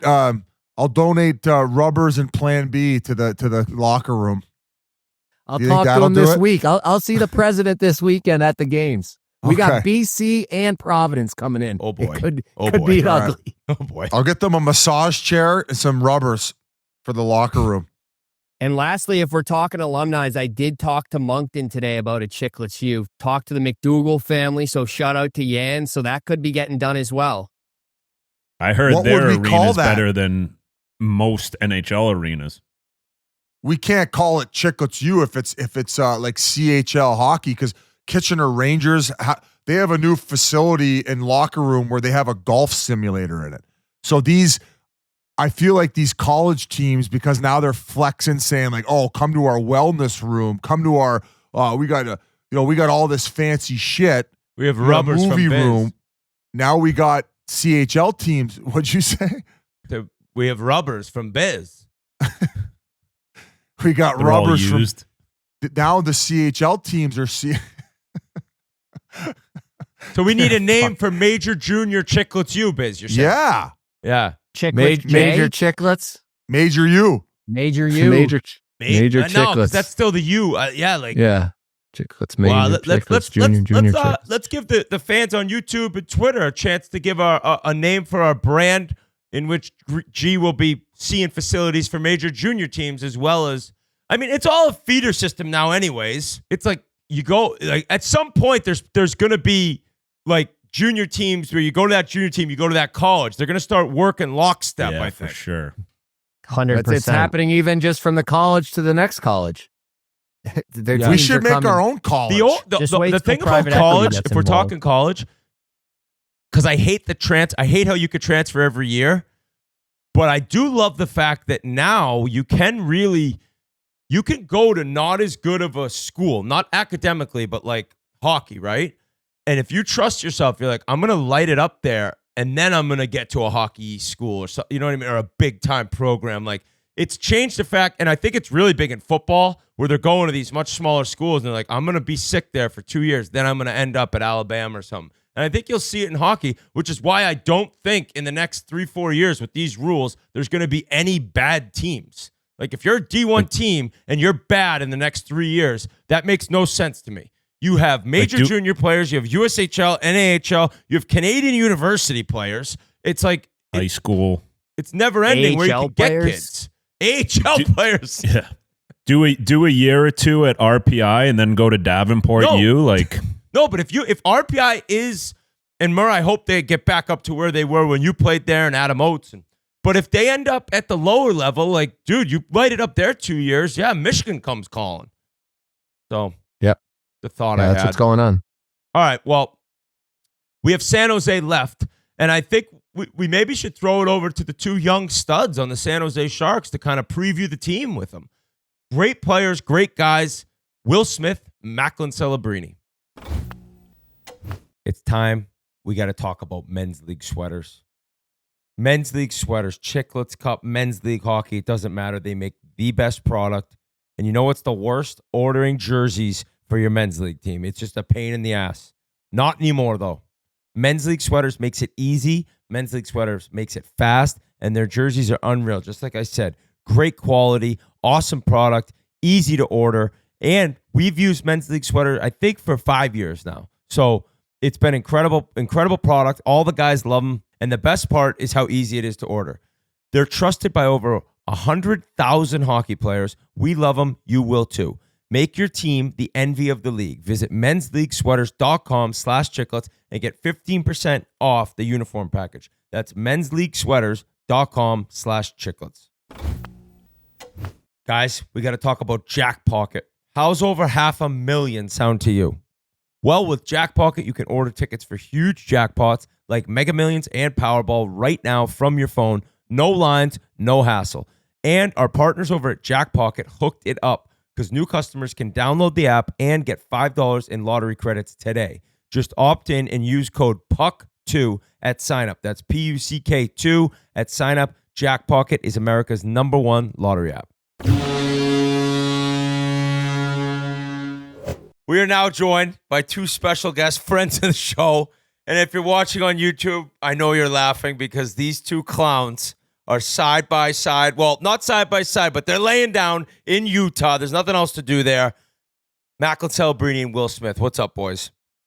What's up? Thanks for having us. Yeah, thanks for having us. There's actually no king size beds in Utah. They make even couples sleep separately. That's how it rolls there. That's how everybody's sleeping there. Is it all actually true? Yeah, you have to wear your garments. Hey, tomorrow, if you believe in biz, we know you're a young buck in the league. Tomorrow, you don't even get your normal gits. You have to wear garments because it's a Mormon country there. So good luck. You'll be sweating your dicks off in that game. That's why they win every home game, and they dummied Calgary the other night. But hey, great to have you boys on. Good that you guys are on the road, because last time we had you, your guys' Wi-Fi wasn't working. Like, have you guys not figured out how to live on your own yet? Yeah, we were. I live at Patty Marlowe's house, so the Wi-Fi was down that day. Oh, so you're still there? I knew you were there last year. No desire to move out. You like the setup too much to get out of there? Yeah, it's kind of hard to move out with that setup. Great family too. Oh yeah, he runs a tight ship. I heard when he played, he would take all of his gear off between periods and take a cold tub. Is that true? Yeah, he told us that was true. He said he would do it mostly between the second and third, but he said he would get undressed and dress back like within 10 minutes. What? And he'd take a cold tub? Cold tub in the midst of the game. Oh my God, dude, I'd be done. I have to go to bed after one of those. Were there any house rules that you had to adapt that were maybe difficult in the beginning? Not really, to be honest. They're pretty relaxed. He's with Jumbo too, so we're either at one of their houses pretty much every day. So let me ask you guys, like, when you get back after a home game, Smitty, are you just hanging out with Patty and you're with Jumbo Mac, like talking about the game and like what you guys did, how the team played, or is it kind of you're on your own? We both kind of live in like a separate part of the house, so it's kind of disconnected a bit. But like yesterday, we were over at Patty's and like he was there, so we were just talking about like first couple of games and stuff like that. Macklin, with Jumbo, is he like the cook at home? Is his wife doing the cooking? How does that work? Or are you maybe helping out in the kitchen? No, I can't cook. But Tabea, his wife, is an amazing cook, so she makes dinners whenever they're around. So I don't know how much he gets in the kitchen either. I just assumed that you guys were like living together, where you guys had rented an apartment where you guys were at with the Wi-Fi not working. So I'm mistaken, but obviously then you guys are roommates on the road. Yeah, every trip we're roommates. Yeah. So who gets the remote? Like, how do you guys decide on who gets to watch what? Well, I mean, we've been in here for an hour and it's still on like the entry screen for the TV. So I don't know. Like sometimes we watch a movie, but mostly this thing stays at the same screen. And then you guys are just on your phones and stuff. Do you guys consume a lot of hockey when you're not playing hockey? Yeah. I mean, like we'll turn like some games on if like we're on a road trip together or some. For sure. What's your guys' crew on the road for dinner? Like, who else will be with you tonight if it's not a team dinner? Yeah, we have a team dinner tonight because it's our first away city. But it's usually Mac, myself, Ty Delandria, and sometimes like we'll go with the older guys depending on the trip. Have you guys got to spend any time with Revo away from the rink? Yeah, he's all the time. Is that not the most jacked hockey player you've ever seen in a locker room? Oh yeah, he's obsessed with fantasy football. Loves it. That's his thing now? Oh yeah. Does he play for money? Is it like a league where you can win dough? Well, we have like our team league, and I would say he's probably leading that one right now. We also have like this league one. It's like us, LA, New York, Edmonton. Like there's about 8 teams in it, and it's like actually a fun league. Like it's like every team put in like a certain amount, and like however many guys want to join can join on a team. You just split it up, and then whoever takes home the bag. That's who's in the lead? Biz. Who's in the lead? We're actually in the lead. Yeah. Get the fuck out of here. You two on a team? No, so it's like our whole team. Yeah, so it's like the Sharks against like the Rangers in a week matchup. It's like it's actually unreal. So we got the Sharks, we got the Rangers, we got the Kings, we got the Oilers. Yeah. Can you guys think of the other teams? Montreal, Vegas, Chicago in it, maybe? No, Chicago's not. We missed the playoffs, guys, but we won our fantasy football league against the Oilers. Raise the banner. Hey, the fucking Dolan's gonna have a fucking one at MSG. We're fantasy football winners. Oh my god, Dolan would do that. So whose idea was it to get all these teams together? And you said that Revo's obsessed with fantasy football. Is he essentially your guy's GM where he comes and consults with you guys the moves that he wants to make? Yeah. There are guys that are more active on our team, like him, Nedeljkovic. Oh, I know what he was doing the first game of the year. Oh, so that's what he's been doing? Those two love it. And then, I mean, they ask, but it's like whoever's a part of the group, like they just shoot a text, like, what do we think about this wire puck pickup and like all this stuff. So at some point, there's probably going to be some disagreements. Like, Biz, assistant GM, scouting staff at GM, sometimes they don't see eye to eye. Well, I heard Nedeljkovic wanted a good quarterback, so that's why he let in that floater from Eichel. Eichel told him he'd give him Russell. And then Hey, he I'll let give it you in. Mahomes Like, if you let in this flicker from the red line. and then and then they weaseled him. They're like, "That's not enough. You got to give us the win in OT." But hey, on a serious note, he seems like the best guy. So like, give him a hug on behalf of us, because that's a tough thing to go through. Like, yeah, you guys had that game in hand, and oh fuck, that was a nightmare. You'd have to take my shoelaces away if I fucking let those two in. We definitely could help them out a little bit. Yeah, let's get the finger pointing going earlier. No, let's move away from this. We got to be respectful. Yes, huh? What are you guys watching for TV when you guys do get to watch TV? Are you guys just mostly on the apps, like the TikToks and the Instagram consume and stuff? No, we've started a couple movie series. Like, we like movies. Like, we'll get, especially on like the long road trips, we watch John Wick, that one road trip. I showed you American Pie. Yeah. Wow. That's how fucking young these guys are. Yeah. Even Smitty, you're young for that. Like, where'd you see that first? I think my dad showed me. Veteran. They see a lot of Stifler's moms out in public walking around San Jose. That's why they gotta hone their craft. All divorced. All right. Hey, I think you guys have gone viral too with the Halloween costume last year. Are you gonna surprise us, I'm guessing? At least if you're not gonna tell us the costume, are we gonna love it? What'd you guys do last year? No, it was this year. Just had a party. Oh, that was already this year? Dumb and Dumber? Yeah. We're going to New York on Sunday, so we had to have our party early. Oh God, I thought that was an old picture. No, yeah, that was recently. I was actually good though, went. boys. I was the best man at one of my best friend's weddings. Jamie Tardif. He was also drafted to the National League. Not a big deal. We went as Dumb and Dumber at prom. We wore the costumes to prom. Yeah, it was the first time I'd ever gotten drunk too. I never drank up until I was 18, and I got crippled off of wine. It was awesome. Wine was your drink that night? Yeah, I mean, it was all obviously downhill after that. Come to think of it. So there were really some people that night that were like, "This guy's he's gonna quit drinking at some point in the future." Yeah, no, First nope. night. That was the start of the beginning. Hey, what was like the message in training camp from coach? I mean, obviously you guys are a year more mature. Like, what was the message coming in this year? I think just with the additions we got this summer with on our back end and up front, I think it was just, take that next step. I think we showed a stat before we started. We'd lost like 17 games going into the third while we were leading in regulation, like 25 in OT or something. Like, it was like something crazy. And I think just like fit, which is ironic because it's the first two games, but I was going to say Nedeljkovic is like, yeah, hold my beer. we're like trying to like figure out how to close out those games when we're leading, just kind of mature a little bit more. And I think the expectations are just a little bit higher. I got to ask, Smitty, you might know him even better, but Colin Graff, he wasn't drafted. He's from Massachusetts. Like, did you know him growing up? He's a little bit older than me, so I didn't know him like personally, but I had kind of like played against him a little bit, but and then I played him at Quinnipiac too. So He's a nice player, though. I've seen some nice highlights, at least last year. yeah, he's really good. It's kind of funny. We're from like 10 minutes apart back home, and we never knew each other, and now we're here together. Was he kind of a late bloomer, like not being drafted, or like how did his?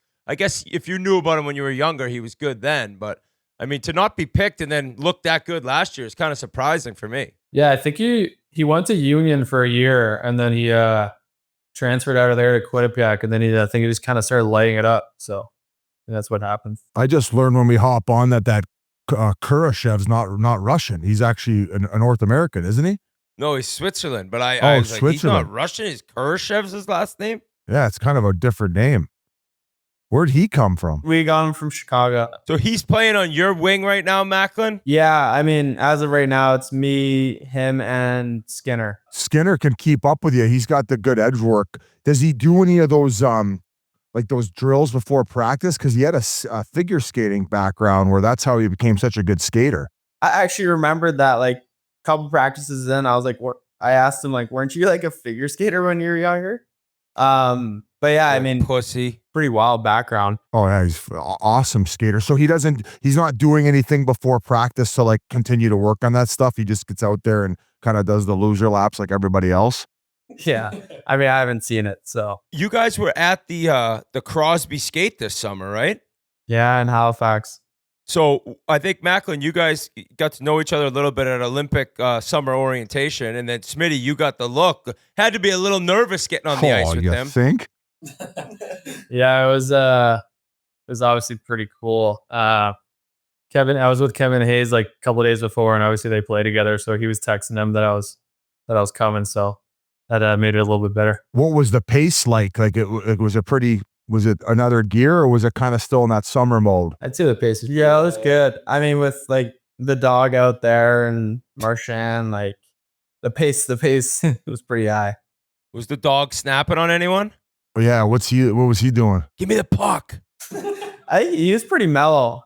I think he made a couple comments like he was working on it. So I think he gets his temper a little bit. What's he doing? Like breathing and just like maybe a little meditation to calm himself down?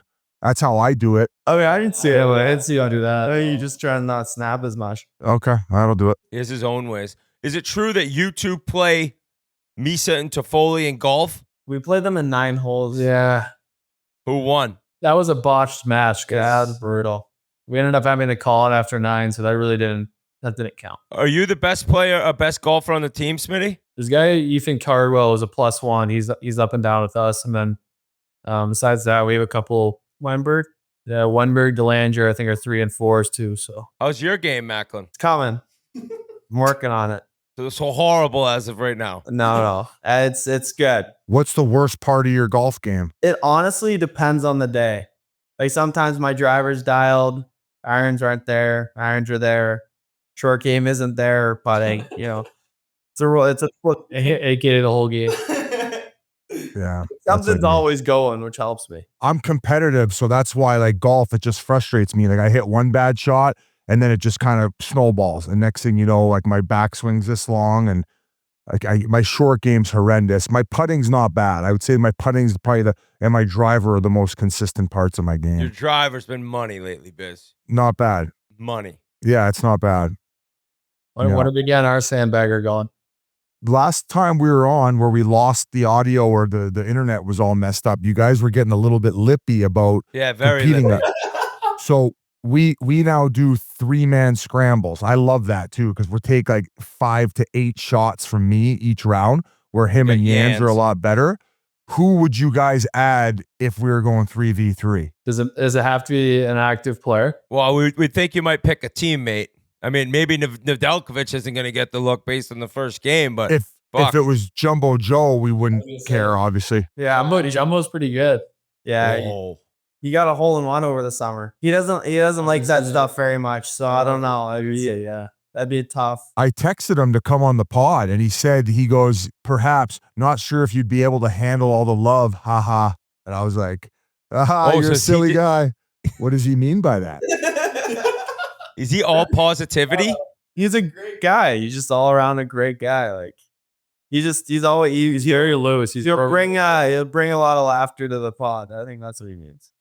But just like he's just always lovey, like always having fun, happy, giggly. Yeah, I mean, he has a great spirit, just great persona about him, just the way he handles himself. So, I mean, I see it around the house every day, and that's always brings a smile to your face. So, I don't think it was anything too weird. Oh no! I wasn't expecting that answer. I was talking. And you like silliness, Biz. You're always saying be silly. Legit. When I wrote back, I go, I go, haha, you're silly. I go, you're silly, man.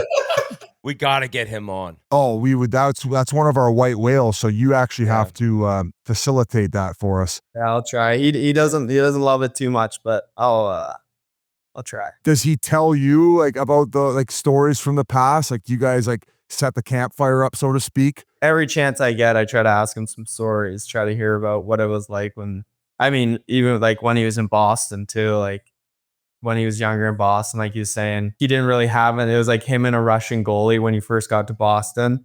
So he'd have all of his Toronto boys come down and they'd have fun together, go and stuff. So we used to go out after BU games. There's this place, Dad's Diner. It's not called that or there anymore.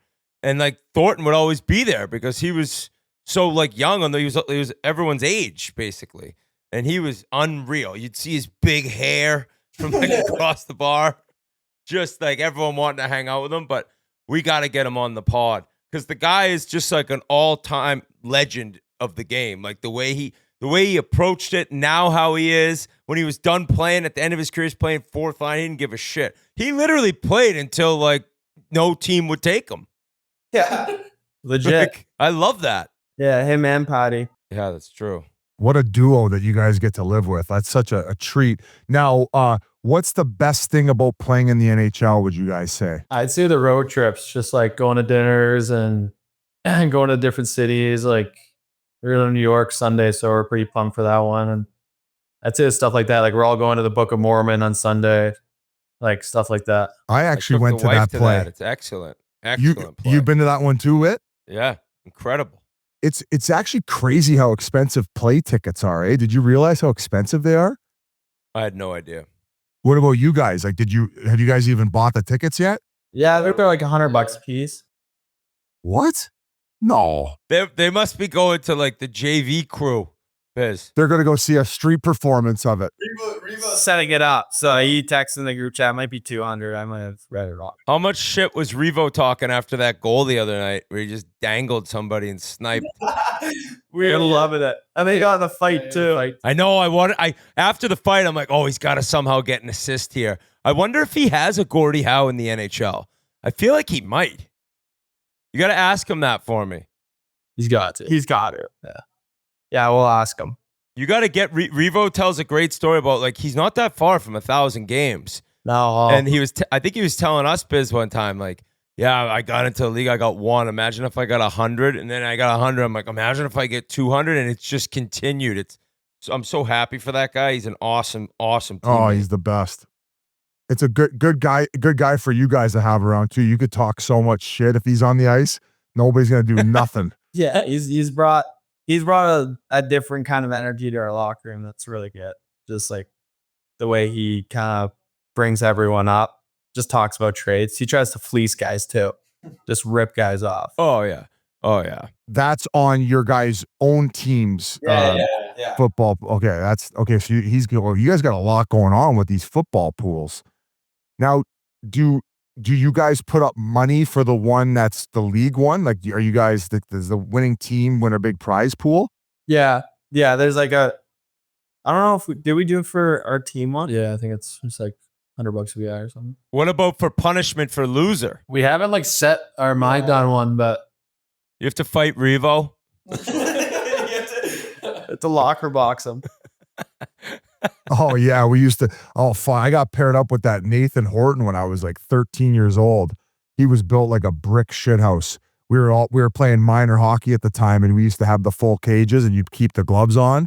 Oh, buddy, that guy beat the shit out of me. Do you guys remember Nathan Horton? Yeah, he was like 17 when he was 13 too, right? He was like 25, like 4 kids, a wife. Like it was insane how jacked he was at 13. He was playing junior B hockey with grown men, like 18, 19, 20 years old when he was 13 years old back home. So yeah, that was the guy that I got paired up with, unfortunately. That's probably why I can't read. Anyway, last time you guys were on, was one of you like talking with Tate McRae? No. Or maybe you guys were shooting your shot, like maybe hoping to get like a date with her? No, I said something on a podcast like when I was at BC still, and then it blew up and became this whole thing, but nothing's come of it yet. Man, she's blowing up, man. She's you're pigeons to her now. She's probably like, I would put her in like the Britney Spears category. I mean, she's like A-list celebrity. I hope it doesn't end like that. No. No. If she dates this guy, I will. saw Brittany. Brittany was at one of her dances. Fucking no clue. I'm like, poor Brittany. Yeah, We don't that's need a Tate tough going one. down that road. That's a tough one. Where's Jans? I think his wife's out of town. He had to pick up the girls. He also said, like, I don't really think they're gonna do much this year, so it's not like I'm missing a big interview. I'm just repeating what he said. So it's not. It's just a little disrespect from our guy towards the Sharks. I thought so Hey, too. Dickinson's a young guy, right? Like, what's his game like? He's really good. Like, I mean, the way he carries the puck and just some of the decisions he makes. Like, he's made some really good plays. Little breakout passes. Yeah, subtle things like breakout passes, getting out of our end, which it helps us a lot. Smitty, how much do you love like being on the point for the power play? Like, I know you're roaming around, but do you like being up top? Yeah, I've been up there like a little bit, but yeah, I think kind of like we move around a lot, and we've done like me and him have switched a lot, like going downhill a little bit too. So yeah, just like trying to do like everything, kind of see where you're kind of best at, stuff like that. This one guy's got a different name, Shakir Mukamudalin. Is that how you say it? Is it Mukamadulin? Yeah, Mukamadulin. Say your version, Biz. I said Mukamadulin. I said Mukamadulin. Madulin. I think I said it kind of right. What's his background? He's definitely from Russia. Oh, he's a Ruski? Oh, yeah. Yeah, we got him from Jersey and the trip. I think it was like, a Timo trade. But I mean, he's been great for us. He played last year, separated his shoulder at the end of the year. So he didn't play the last couple games, but he's been great. Big. You lit someone up and he got jumped by Vetrano. Yeah. Oh, yeah, that was him. I saw that. Yeah. I saw Vetrano jump him. Yeah, jumped him. That's such a Springfield move by Frankie V. Oh, yeah. Oh, he's got the greasy tat on him. So I've heard a lot of funny stories about this Mario Ferrero. He's the best. He's the engine inside the locker room that kind of runs the antics, and he's the jester and always on, never a dull moment. Yeah, especially on the plane. Like when we're getting going in the middle of the season, like he's always doing something on the plane. Like there's always something going on. What do you mean? Kind of like Andre Waugh, where he puts the apron on, he's completely naked, and he shoves a cookie up his ass, and he walks by the aisle ahead. Oh, that's Andre Waugh. We had him on the podcast, and I believe they lost Game 6, or no? Did they lose? Cup final? They lost. They could have won in Calgary, and they lost Game 6 in the 04 Cup final. And then they got back on the plane, and then that's when. Yeah, he just like went down the aisle with just an apron, and his ass was hanging out, and for whatever reason, he shoved one of those cookies up his ass. And he said it was so dry that it was like crumbling out of his hoop the whole time he was walking up the aisle. So, what kind of stuff is he doing on the plane? He like sometimes will, like, I don't know, get on a loudspeaker, or like like he'll get on like the mic intercom. Oh yeah, intercom, and talk to everybody. What does management say? The coaches are hearing it. So it's usually after we get a W. Yeah. I'd hope. Yeah, you get on. You're on a 5-game slide. He's up there, fucking doing stand up. Oh no. Yeah, you'd be on waivers. Right to the Barracuda. What about the card table? Oh yeah, our plane only has one card table, so kind of brutal. There's only 4 guys. What's the game? Poker? They play 13 up, 13 down, or it's like 7 up, 7 down. I don't know. I wasn't a big card. I was a go fish guy. They'll play gin rummy, all that stuff. So what'd you say, Biz? What game were you? No, I said I was a go fish kind of guy. Yeah, that's it. All my fucking cage matches with Nathan Horton. That's all I can process. Now who's at the card table here? I would guess. Toffoli. I would for sure Toffoli. No, he sits next to it. He gets in there sometimes. He sits next to it, but he's right behind us. He doesn't really play though. Like he plays like once. He just wants to be like a part of the. Yeah, he just wants to banter. Is he like super vet? Like if you guys are in front of him in line for the buffet, he's giving it to you? Not really. I think those days are over, Biz. Those days are done. I mean, last year it's the hotel stuff. Yeah. Like You guys like that we'll wait to get off the bus. Oh, classy guys. Did you hear a story about the pooping in the toilets and stuff like that? Oh yeah. Well, to keep it short, we kept on getting to hotels. Actually, one time in Utah, and our keys would always be gone. You know, like you get off the bus, they have them all. Oh yeah. Our keys are gone, and then one of us, we get up to the room, and there'd be like poops in our bathroom. So then we're going to dinner. It's Delandria, Mac, and me. We're like, yeah, like there's like a stewardess like taking a shit in these toilets and like leaving her. Like, what is it like? So then it kept on going on, and finally we're at a dinner in like St. Louis or something. Yeah. And one dinner that Delandria wasn't with us, and then Nico Sturm starts to like kind of smirking. We're like, so you know who it is, and like we started grilling him, Grilled up like all over, tore him apart. yeah. We wanted to know who it was. So then he ratted on Delhi. We get back to the hotel. He was visiting his family. Yeah. So he wasn't gonna be back for a bit. So then I went up to the front desk and I was like, oh, I'm Ty Delandria. I need my key. And she knew we were into something because we were dying laughing. And then we got in his room and just tore it apart. He's like, hey, I'm Ty Delandria. Can I get a key? She goes, yep. She runs in, gives it to him. He starts walking away. She goes, do you want to know what room number you're in? He goes, yeah. What's my room number? When you say you tore apart the room, did you tear apart the toilet or the entire room? The entire room. It was bad. So then we just moving the mattress and that kind of nonsense. Oh yeah, at breakfast, because then we were kind of shitting ourselves because we're like, "Fuck, he's gonna kill us." And then we're at breakfast. He doesn't even look at us. acts like we're not even there. And like Toff and the guys are texting us. So they're like, "You guys are dead." But we ended up talking it out. Yeah, we smooth things over. How could he be mad after you guys found out who it was, where there was retribution for him dropping deuces? Well, I think he thought we took it a little bit too far. We had other ideas that were way better, but way worse. Yeah, way better. like we were gonna have his car towed from the practice ring, stuff. Yeah. Yeah. At least it's like a hotel. Like just put a mattress down on the floor and sleep like that for the night. Yeah, I mean, guys were ruthless back in the day. They used to do they used to put the hose that squirts the water in the toilet. Like they used to point it out where when the guy would flush it for the first time, it would start spraying on them. That was one they used to do.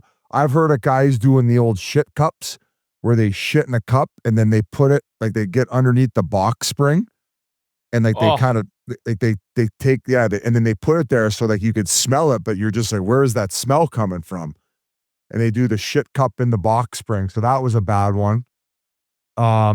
Obviously Fleury had a lot of crazy ones, but maybe not with that involve shit. Heard of the one where you put ice in the toilet and they take a shit on it, so when they get back they can't flush it? That is another That's not bad because it one. doesn't ruin your night's sleep. Yeah. Like the shit under the box spring, like it's your line mate. He literally won't sleep one second. Hotel sold out. You're stuck in the shit room. Some of the guys used to do the saran wrap. Is that what you call the clear stuff? Where then they would either hose or take a shit, and like you would think it like there's nothing there, and it would go into the toilet, but then it would get jammed up, and then you'd be getting piss all over yourself, or obviously your log would be getting rubbed against your ass cheeks, which is not the worst. You just hop in the shower right there. But didn't someone come on your guys' podcast and like they set up this whole prank thing, and he had like a bunch of actors, and like something happened, and then like he ended up jumping. That's Ronick in San Jose. Sharks. Oh, was it? He was in Torrey San Jose. Mitchell, big money Mitch, dude. It's an all-time story. It was pretty insane what they set up. He spent money. He spent a lot of money on it, I think. Well, the show did. It was a show where all the cameras were set up, and they had the whole in the garage is where they had everything where you could see all the monitors and stuff. And it was a whole planned out thing where they started at the casino at a poker table. And JR and another guy were telling them about this awesome party that they were going to. I think it was Setaguchi and Torrey Mitchell, and made it sound so cool where they're like, well, we want to come to this. Like, we want to get in the mix. You know, young guys, they want to go to this like bougie party in the hills out in Vegas off the strip. And when they got there, it was a party, but quickly turned into some like cult event where they like people came out with like hoods on and stuff. And then they had these shooter glasses that were blood. And then there was this lady who was on the table. It's almost like they extracted the blood from her and her like guts were hanging out. So they were obviously getting freaked out. And then like something happened to like create a panic where Torrey Mitchell ends up trying to run out of a window that was on like another, and he hit the window and then like fell back and then like ran to another window and then jumped through the window where the glass broke. And we're talking about like this could have like potentially like severed his arm off, like how thick the pane of glass was. So they weren't expecting them to freak out the way that they did. And Setaguchi, I think, froze where he stayed there and he's like, okay, I'm dying. Like I'm going to end up dead. And Torrey Mitchell just kept running. And he ended up in like Wayne Newton's backyard, running, sprinting, and next to his horses. And his horses got spooked out. And so he's running in this guy's Wayne Newton's backyard, and the horses are like galloping next to him. And they ended up finding him miles and miles down the road where they're like, hey, buddy, it was all a plan. It was all fake. Like, and then they said by the time they got to him, let's say 30, 45 minutes later, he was still shaking. He couldn't stop shaking. He was so freaked out by the whole ordeal. So they never ended up being able to use the footage because it was so bad. And I guess, it's Doug Wilson, right? Was the GM. He was not happy about it. So it had to kind of keep quiet for a long time. The only JR and the guy who produced it all, those are the only people who ever saw the footage of it, where it never saw the light of day, where we would obviously pay a lot of money to get that footage to see how the hell that went down. Do you think one of them still has it? I don't know. I don't know. It makes Ty Dellandrea pooping in your toilet seem not that bad, though. No. G wrote, Smitty was working with Patrice Bergeron this summer. What? That's kind of cool. Yeah, it was we had this like training camp, and like by the end of the summer, it's like all the Boston guys, like Eichel, a bunch of like, we all like met up like McAvoy, and we had 2 full teams.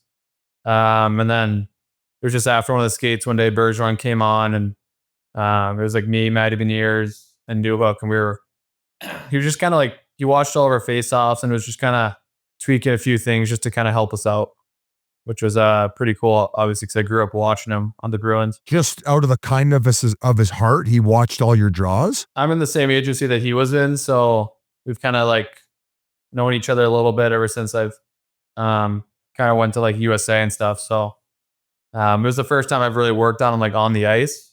So it was pretty cool. If Jumbo and Marlo, do they ever get on the ice with you guys and really like help you with all the details of your game? No. They talk to they talk to us like probably sitting around the house, but like Jumbo's around the rink probably more than Patty. But he works a lot with the Barracuda and the young guys, like our development camp and stuff. I think that's what he enjoys doing, like just helping out the guys. Mac, your brother, is it RJ, your younger brother? Yeah, RJ. I've been hearing about this kid. Is he like at your level at the same age? He's a stud. He's really good. Yeah, he's a stud. And he just loves the game, huh? Must be so cool when he comes to visit you. For our home opener, he was at the games and stuff, and he was loving it. All right, boys. We can't thank you enough. I guess we can't really ask him any questions really about the team. Well, anymore. we could say if a veteran says, "Hey, we're going to a sick party from this dinner," say, "I ain't going."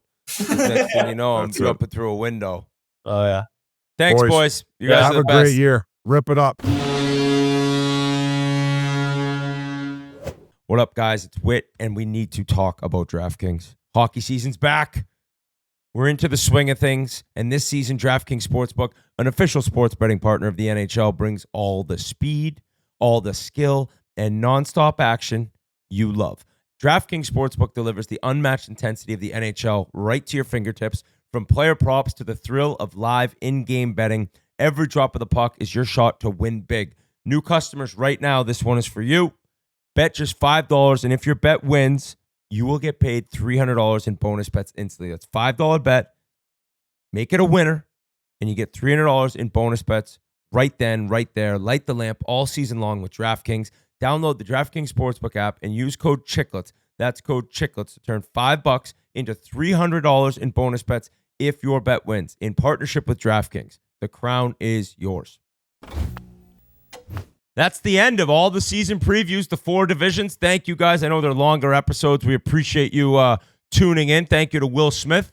Thank you to Macklin Celebrini. Thank you to the Stauff-man, Mur. You've been here. Did you guys see the Kirk Minahan Riggs match at Granite Links on Wednesday? Unreal. I saw the Genius best idea. picture ever. It was Genius. Incredible. So I was in with Kirk a couple weeks ago. That's when he called or he discussed with Riggs like the shots. He ended up getting 4.5 shots. Kind of got screwed in that he went and played a practice round. This is Kirk I'm talking, because Riggs was a member there. I got to be honest with you. Riggs' swing looks a little better. He's been playing pretty nice golf. Once again, not a great looking swing, but can get the ball in the hole. And at times he's very good. But Minahan went to do a practice round. There's 3 9-hole courses at Granite. We did a sandbagger with Noah Hannafin and Jack Eichel there. We dusted him. Thanks for coming. Minahan played. He didn't play one of the courses that he played in his practice round. So the first 9 was a course he hadn't seen. So he goes out there, and he had said on his show that he was basically done doing shows if he didn't have enough fans, Minifans to his liking, showing up. It was a free bar, open bar, 9 a.m. on a Wednesday morning. So I was wondering, I'm like, I don't really know what he expects. How many people does he want? I showed up there. There was probably 300 Minifans there. I was like, this is unbelievable.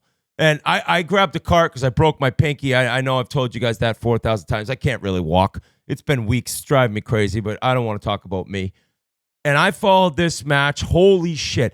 There were people. There was a woman, this fucking woman.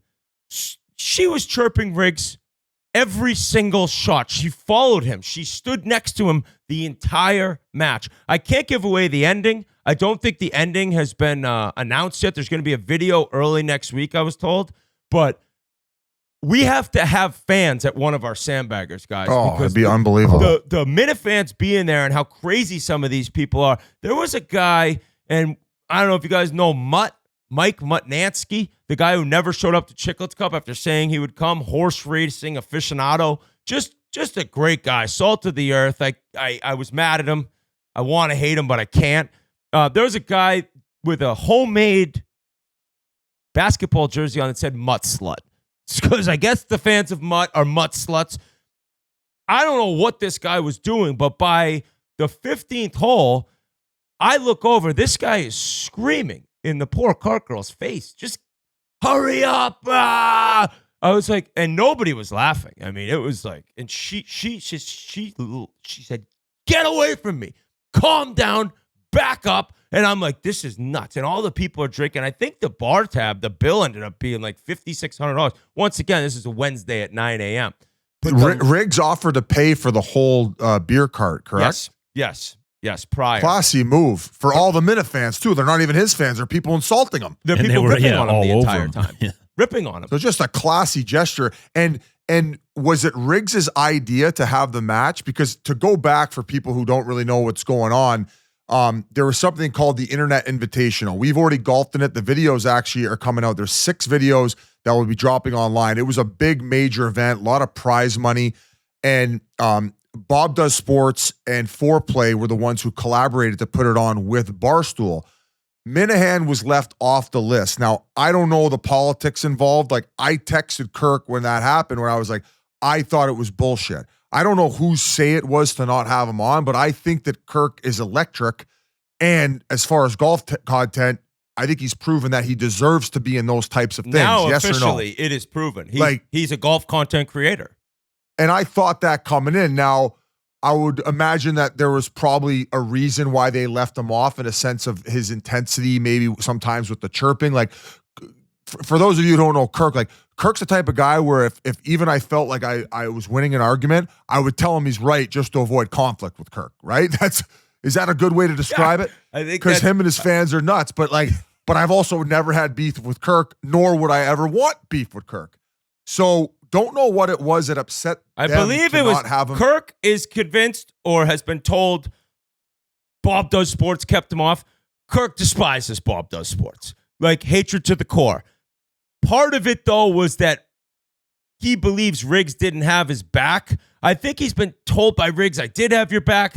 I don't know. All I know is I sat there and I said, from the beginning of the Internet Invitational announcement on the Unnamed show, I said, Kirk's got to be in this thing. It was a no-brainer to me. So the fact he was left off was a little ridiculous. But that really began his hatred of Riggs, okay? Which brings us back to Riggs' series that he started. Great idea, by the way. The Unreal. Hater series. He's on a fucking heater. Yeah, he right is. Now. The whole He foreplay is. I crew was is- thinking that. He's kind of on They a got heater the right now. Adidas Good, He's on a heater. sponsorship. good Yeah. for him. And They got Adidas. He takes so much shit online about him saying he's a 4 handicap. We golfed with him when we did the like. It was supposed to be partly a sandbagger, partly on their channel, but because the 27 holes went the way it did, it lived on their channel. Probably the drunkest I've ever seen anybody on a golf course yet, and he could barely stand up. And he kind of has he fixed the lazy eye thing he had, but it's still kind of there and was showing a little bit more when he was fucked up, could barely stand up, yet he was corking it straight every time. So, and probably some of the best short game I've ever seen. Yeah. For a guy that fucked up or really ever seen. Like Jovanovski was a guy that I've golfed with where he was kind of okay when it came to his driver and his wedges, but anytime around the green, like he could just fucking make it hop and skip, and all of a sudden it was stopping within 5 feet of the hole. So I think that he is a 4. Would you agree? Yeah, I think right now he said he's a 5. I said yesterday to somebody that if Riggs had this beautiful flowing golf swing and shot 90 every time, he wouldn't get chirped the way he does online. Like where it's like, dude, it's how many strokes did it take you to get the ball in the hole? Like, it really doesn't matter. Now, part of it, I think, is like the swing's ugly. The swing's ugly. And people maybe are like a little jealous. Like, he's kind of got a pretty 100%. sick gig. Like, the guy plays fucking golf. And he's every day. grinded for it. Yeah. And he's grinded for it. So, but Kirk made a good point. Like, these were my fans. Like, I think he said today on his show, if Riggs hosts that against some other person, there's 5 people who show up. I had 300 Minute fans screaming in his backswing. There was a guy coughing in every backswing. I couldn't believe it. I was in the car, so I'd drive up to where their drives would land, right around there, and then I'd kind of walk down the green. I mean, there's a guy coughing every single backswing. So incredible content, though. It was Both awesome. guys or just Riggs? Just Riggs. Just Riggs. Okay. There's also some other stuff that I have to save for unnamed. There was a guy with a megaphone. There was also a Kirk fan who was talking in Kirk's backswing when he hooked one in the woods on the 8th hole. I think Kirk wants him dead. There could be a chance the guy is dead. Was Kirk encouraging them to be rowdy while Riggs was playing? No, not while they were playing, but on his show prior, he made it clear, like, show up for me. I believe he said that in his contract, I think the show has to be 40 minutes. We're usually 3 or 4 days a week. It's like 2.5 hours. So he said if there weren't enough fans there and they weren't being rowdy enough, he would do a 40-minute show 3 times a week the rest of his career at Barstool. So what about Rimo? Who's this Rimo guy? Rimo is a guy. Funny enough, I received a text about Rimo. Rimo's a guy, I don't know how, he's a Minute fan. I don't know how he came into their world where he's like with them a decent amount or was with them. They drove out to like South Dakota or Iowa or something, and he was in the car with like the producer and Blind Mike, who's like kind of part of the show, even though he moved out of the western part of the state. As you could tell, this show, you really got to listen to it to understand. It's just madness. That's how I describe it. It's madness. Rimo is like 70 years old. I mentioned him. He said he lives in Dorchester. There's a nice Mexican place in Dorchester. It's called Chubb's. I asked him, have you been to Chubb's? It's like relatively new. I mean, not that new. And he looked at me like, Kirk looked at me like I had 3 heads. He's like, he eats out of the trash can. Like, what do you mean has he been to Chubb's? He doesn't go to fucking restaurants. Well, Rimo came up to me and said, I went to Chubb's. I went to Chubb's on my birthday. Great spot. Like, I'm kind of buddies with him. This guy, though, he had medics coming up to him left and right. Like, he's like, I didn't know there were so many hills at this course. He's walking the whole thing. He was dying. I had to get a picture of him. And then I got a text last night. I love this shit, man.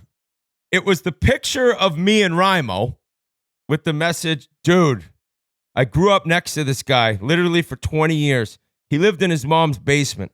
After his mom passed away, that's not why I'm laughing. He ran an extension cord from a utility pole to his house and somehow got free electric. I'm not joking. He was awesome. Just a little bit crazy. So that's kind of a great explanation of Minifans. They're awesome. They're just a little bit crazy. That's how I describe Kirk. He's awesome. He's just a little bit crazy. Riggs had his Rory McIlroy moment I saw where he had a couple fucking sunk a couple big ones and was like, fuck you, back to them. By the end of the match, was there like a mutual respect between the Minifans and Riggs and Kirk? And was it essentially a happy ending to where moving forward he will be included in all the golf content? I think Kirk's now looking to like create golf content on his own. Like I don't know where that'll go. I know he's mentioned that. There was enough good shots by Riggs where, like, you know, by the 7th hole, Minifans are like, I didn't know he was like this good. You know, one of those things. And I was like, dude, let me tell you, I know. I got dusted by him in the Ryder Cup. Now, granted, I was a 30 handicap, but like sometimes the guy's good. They got up on the first hole where that was Minahan's half shot, right? And it was with a half shot in golf, if you tie the hole, you win. They both pumped their drives in front of like 300 people. That was pretty impressive. Right down the middle, like, you know, Riggs lays up and then hits a wedge to like 10 feet beneath the hole. I'm like, oh shit. Didn't even have to putt it. They get to 2. I drive to the back of the green. It's 217-yard par 3 over water. Riggs hit it to 2 feet. I'm like, Jesus Christ. Like, it was impressive golf. And then Kirk's battling back. It ended up being a hell of a match. Good. I think the fans by the end, while still chirping him, were like, I don't really understand how this guy is that good right now with his swing looking like that. But if you go back in the history of golf, there's guys with really ugly fucking swings that are very good golfers. I don't know golf. I don't follow golf, but from playing with Riggs and then prior seeing all the hate that he gets for saying he's a 4 handicap, I was like, oh, this guy's fucking unbelievable. Like, this guy. People don't understand handicaps. When people hear 4 handicap, a lot of people think that, okay, you shoot 76, right? That's not how it works. Your handicap is your best 8 scores from your most recent 20 scores. So it's kind of like the best you can play in a sense. Not the best, because that would be like the 3 best scores of your most recent 20. Right. But they take the 8 best. So you have bad rounds that get thrown out, right? So they take your 8 best of your most recent 20, and that's your handicap. So when you hear somebody say, like, I'm a 4 handicap, it does not mean they regularly shoot 76 to 78. It's that when they're on, they shoot, 74 to 78. And when they're off, they still shoot 86, 87, like so many other golfers do. So the handicap thing and the internet has never been connected correctly, because I don't think people understand like how it's actually like calculated. Where would we do our first live one? I think doing a 3v3. You know where we need to do our first live one? With fans is Cabot Links. Okay. Because how many people you think would show up? Dude, if we did my buddies went there? And said that night they went like, there's like a bar in like an old like fire station or something. I'm probably fucking that up in Cabot. And it was jam packed. So like, all those people that were there that night would be coming out. You had 10 buddies at the last one with the Bruins, Whit, following us around. I had a couple buddies. But how many people you think would show up if we announced that we were doing Crosby, McKinnon, they might be too Marchand? I think they'd be too famous to like we'd almost have to do a live one. I think what you're trying to say is they're not prepared for those bright lights. They've played at the top of the hockey world, but they're not ready for those bright lights. No. That's what I would tell Marchie listen, anyway, Biz, if I talk to him on TNT. We can't ask fans to come when we're not going to be the ones rooted for. Like, if we go to Cabot with fans with those 3, I guess we'll be belly of the beast. Shows up. Okay. They could drive over me with a Volkswagen Beetle like in Happy Gilmore. If those 3 guys decide to play us and they're allowing fans there, I'll let them fucking do whatever. They could throw shit at me if for all I care, as long as we can get it on video. I know. Who else, if we couldn't get those guys, and where else would you do it? You still got to get one with the Tkachuks. The three Oh my Tkachuks. God, fans with the Tkachuks. Keith, Brady, Matthew versus Biz, Whit, and Yance with fans, open beer cart. Matthew and Brady can pay for it. That's entertainment right there. That's my idea. I feel like you have a connection Well, it was to my the, idea, but you can take it as always. Yeah. Just I feel like you've established a connection to the Minifans already. So me and Kirk versus you and Yans wouldn't make sense if we invited people, if he wants to get into the content game. And I'm stealing another idea. I saw it on Twitter or something. Me, you, Yans, and Kirk versus Foreplay and Francis. Francis is fucking unreal. I know. But so is Kirk. Okay, Kirk's so I good. see the Yeah, I think I was Kirk said he'd do something with us. So that's just a thought. I like that one. And I think like Francis that has one. made it openly clear, like he's petrified of Kirk.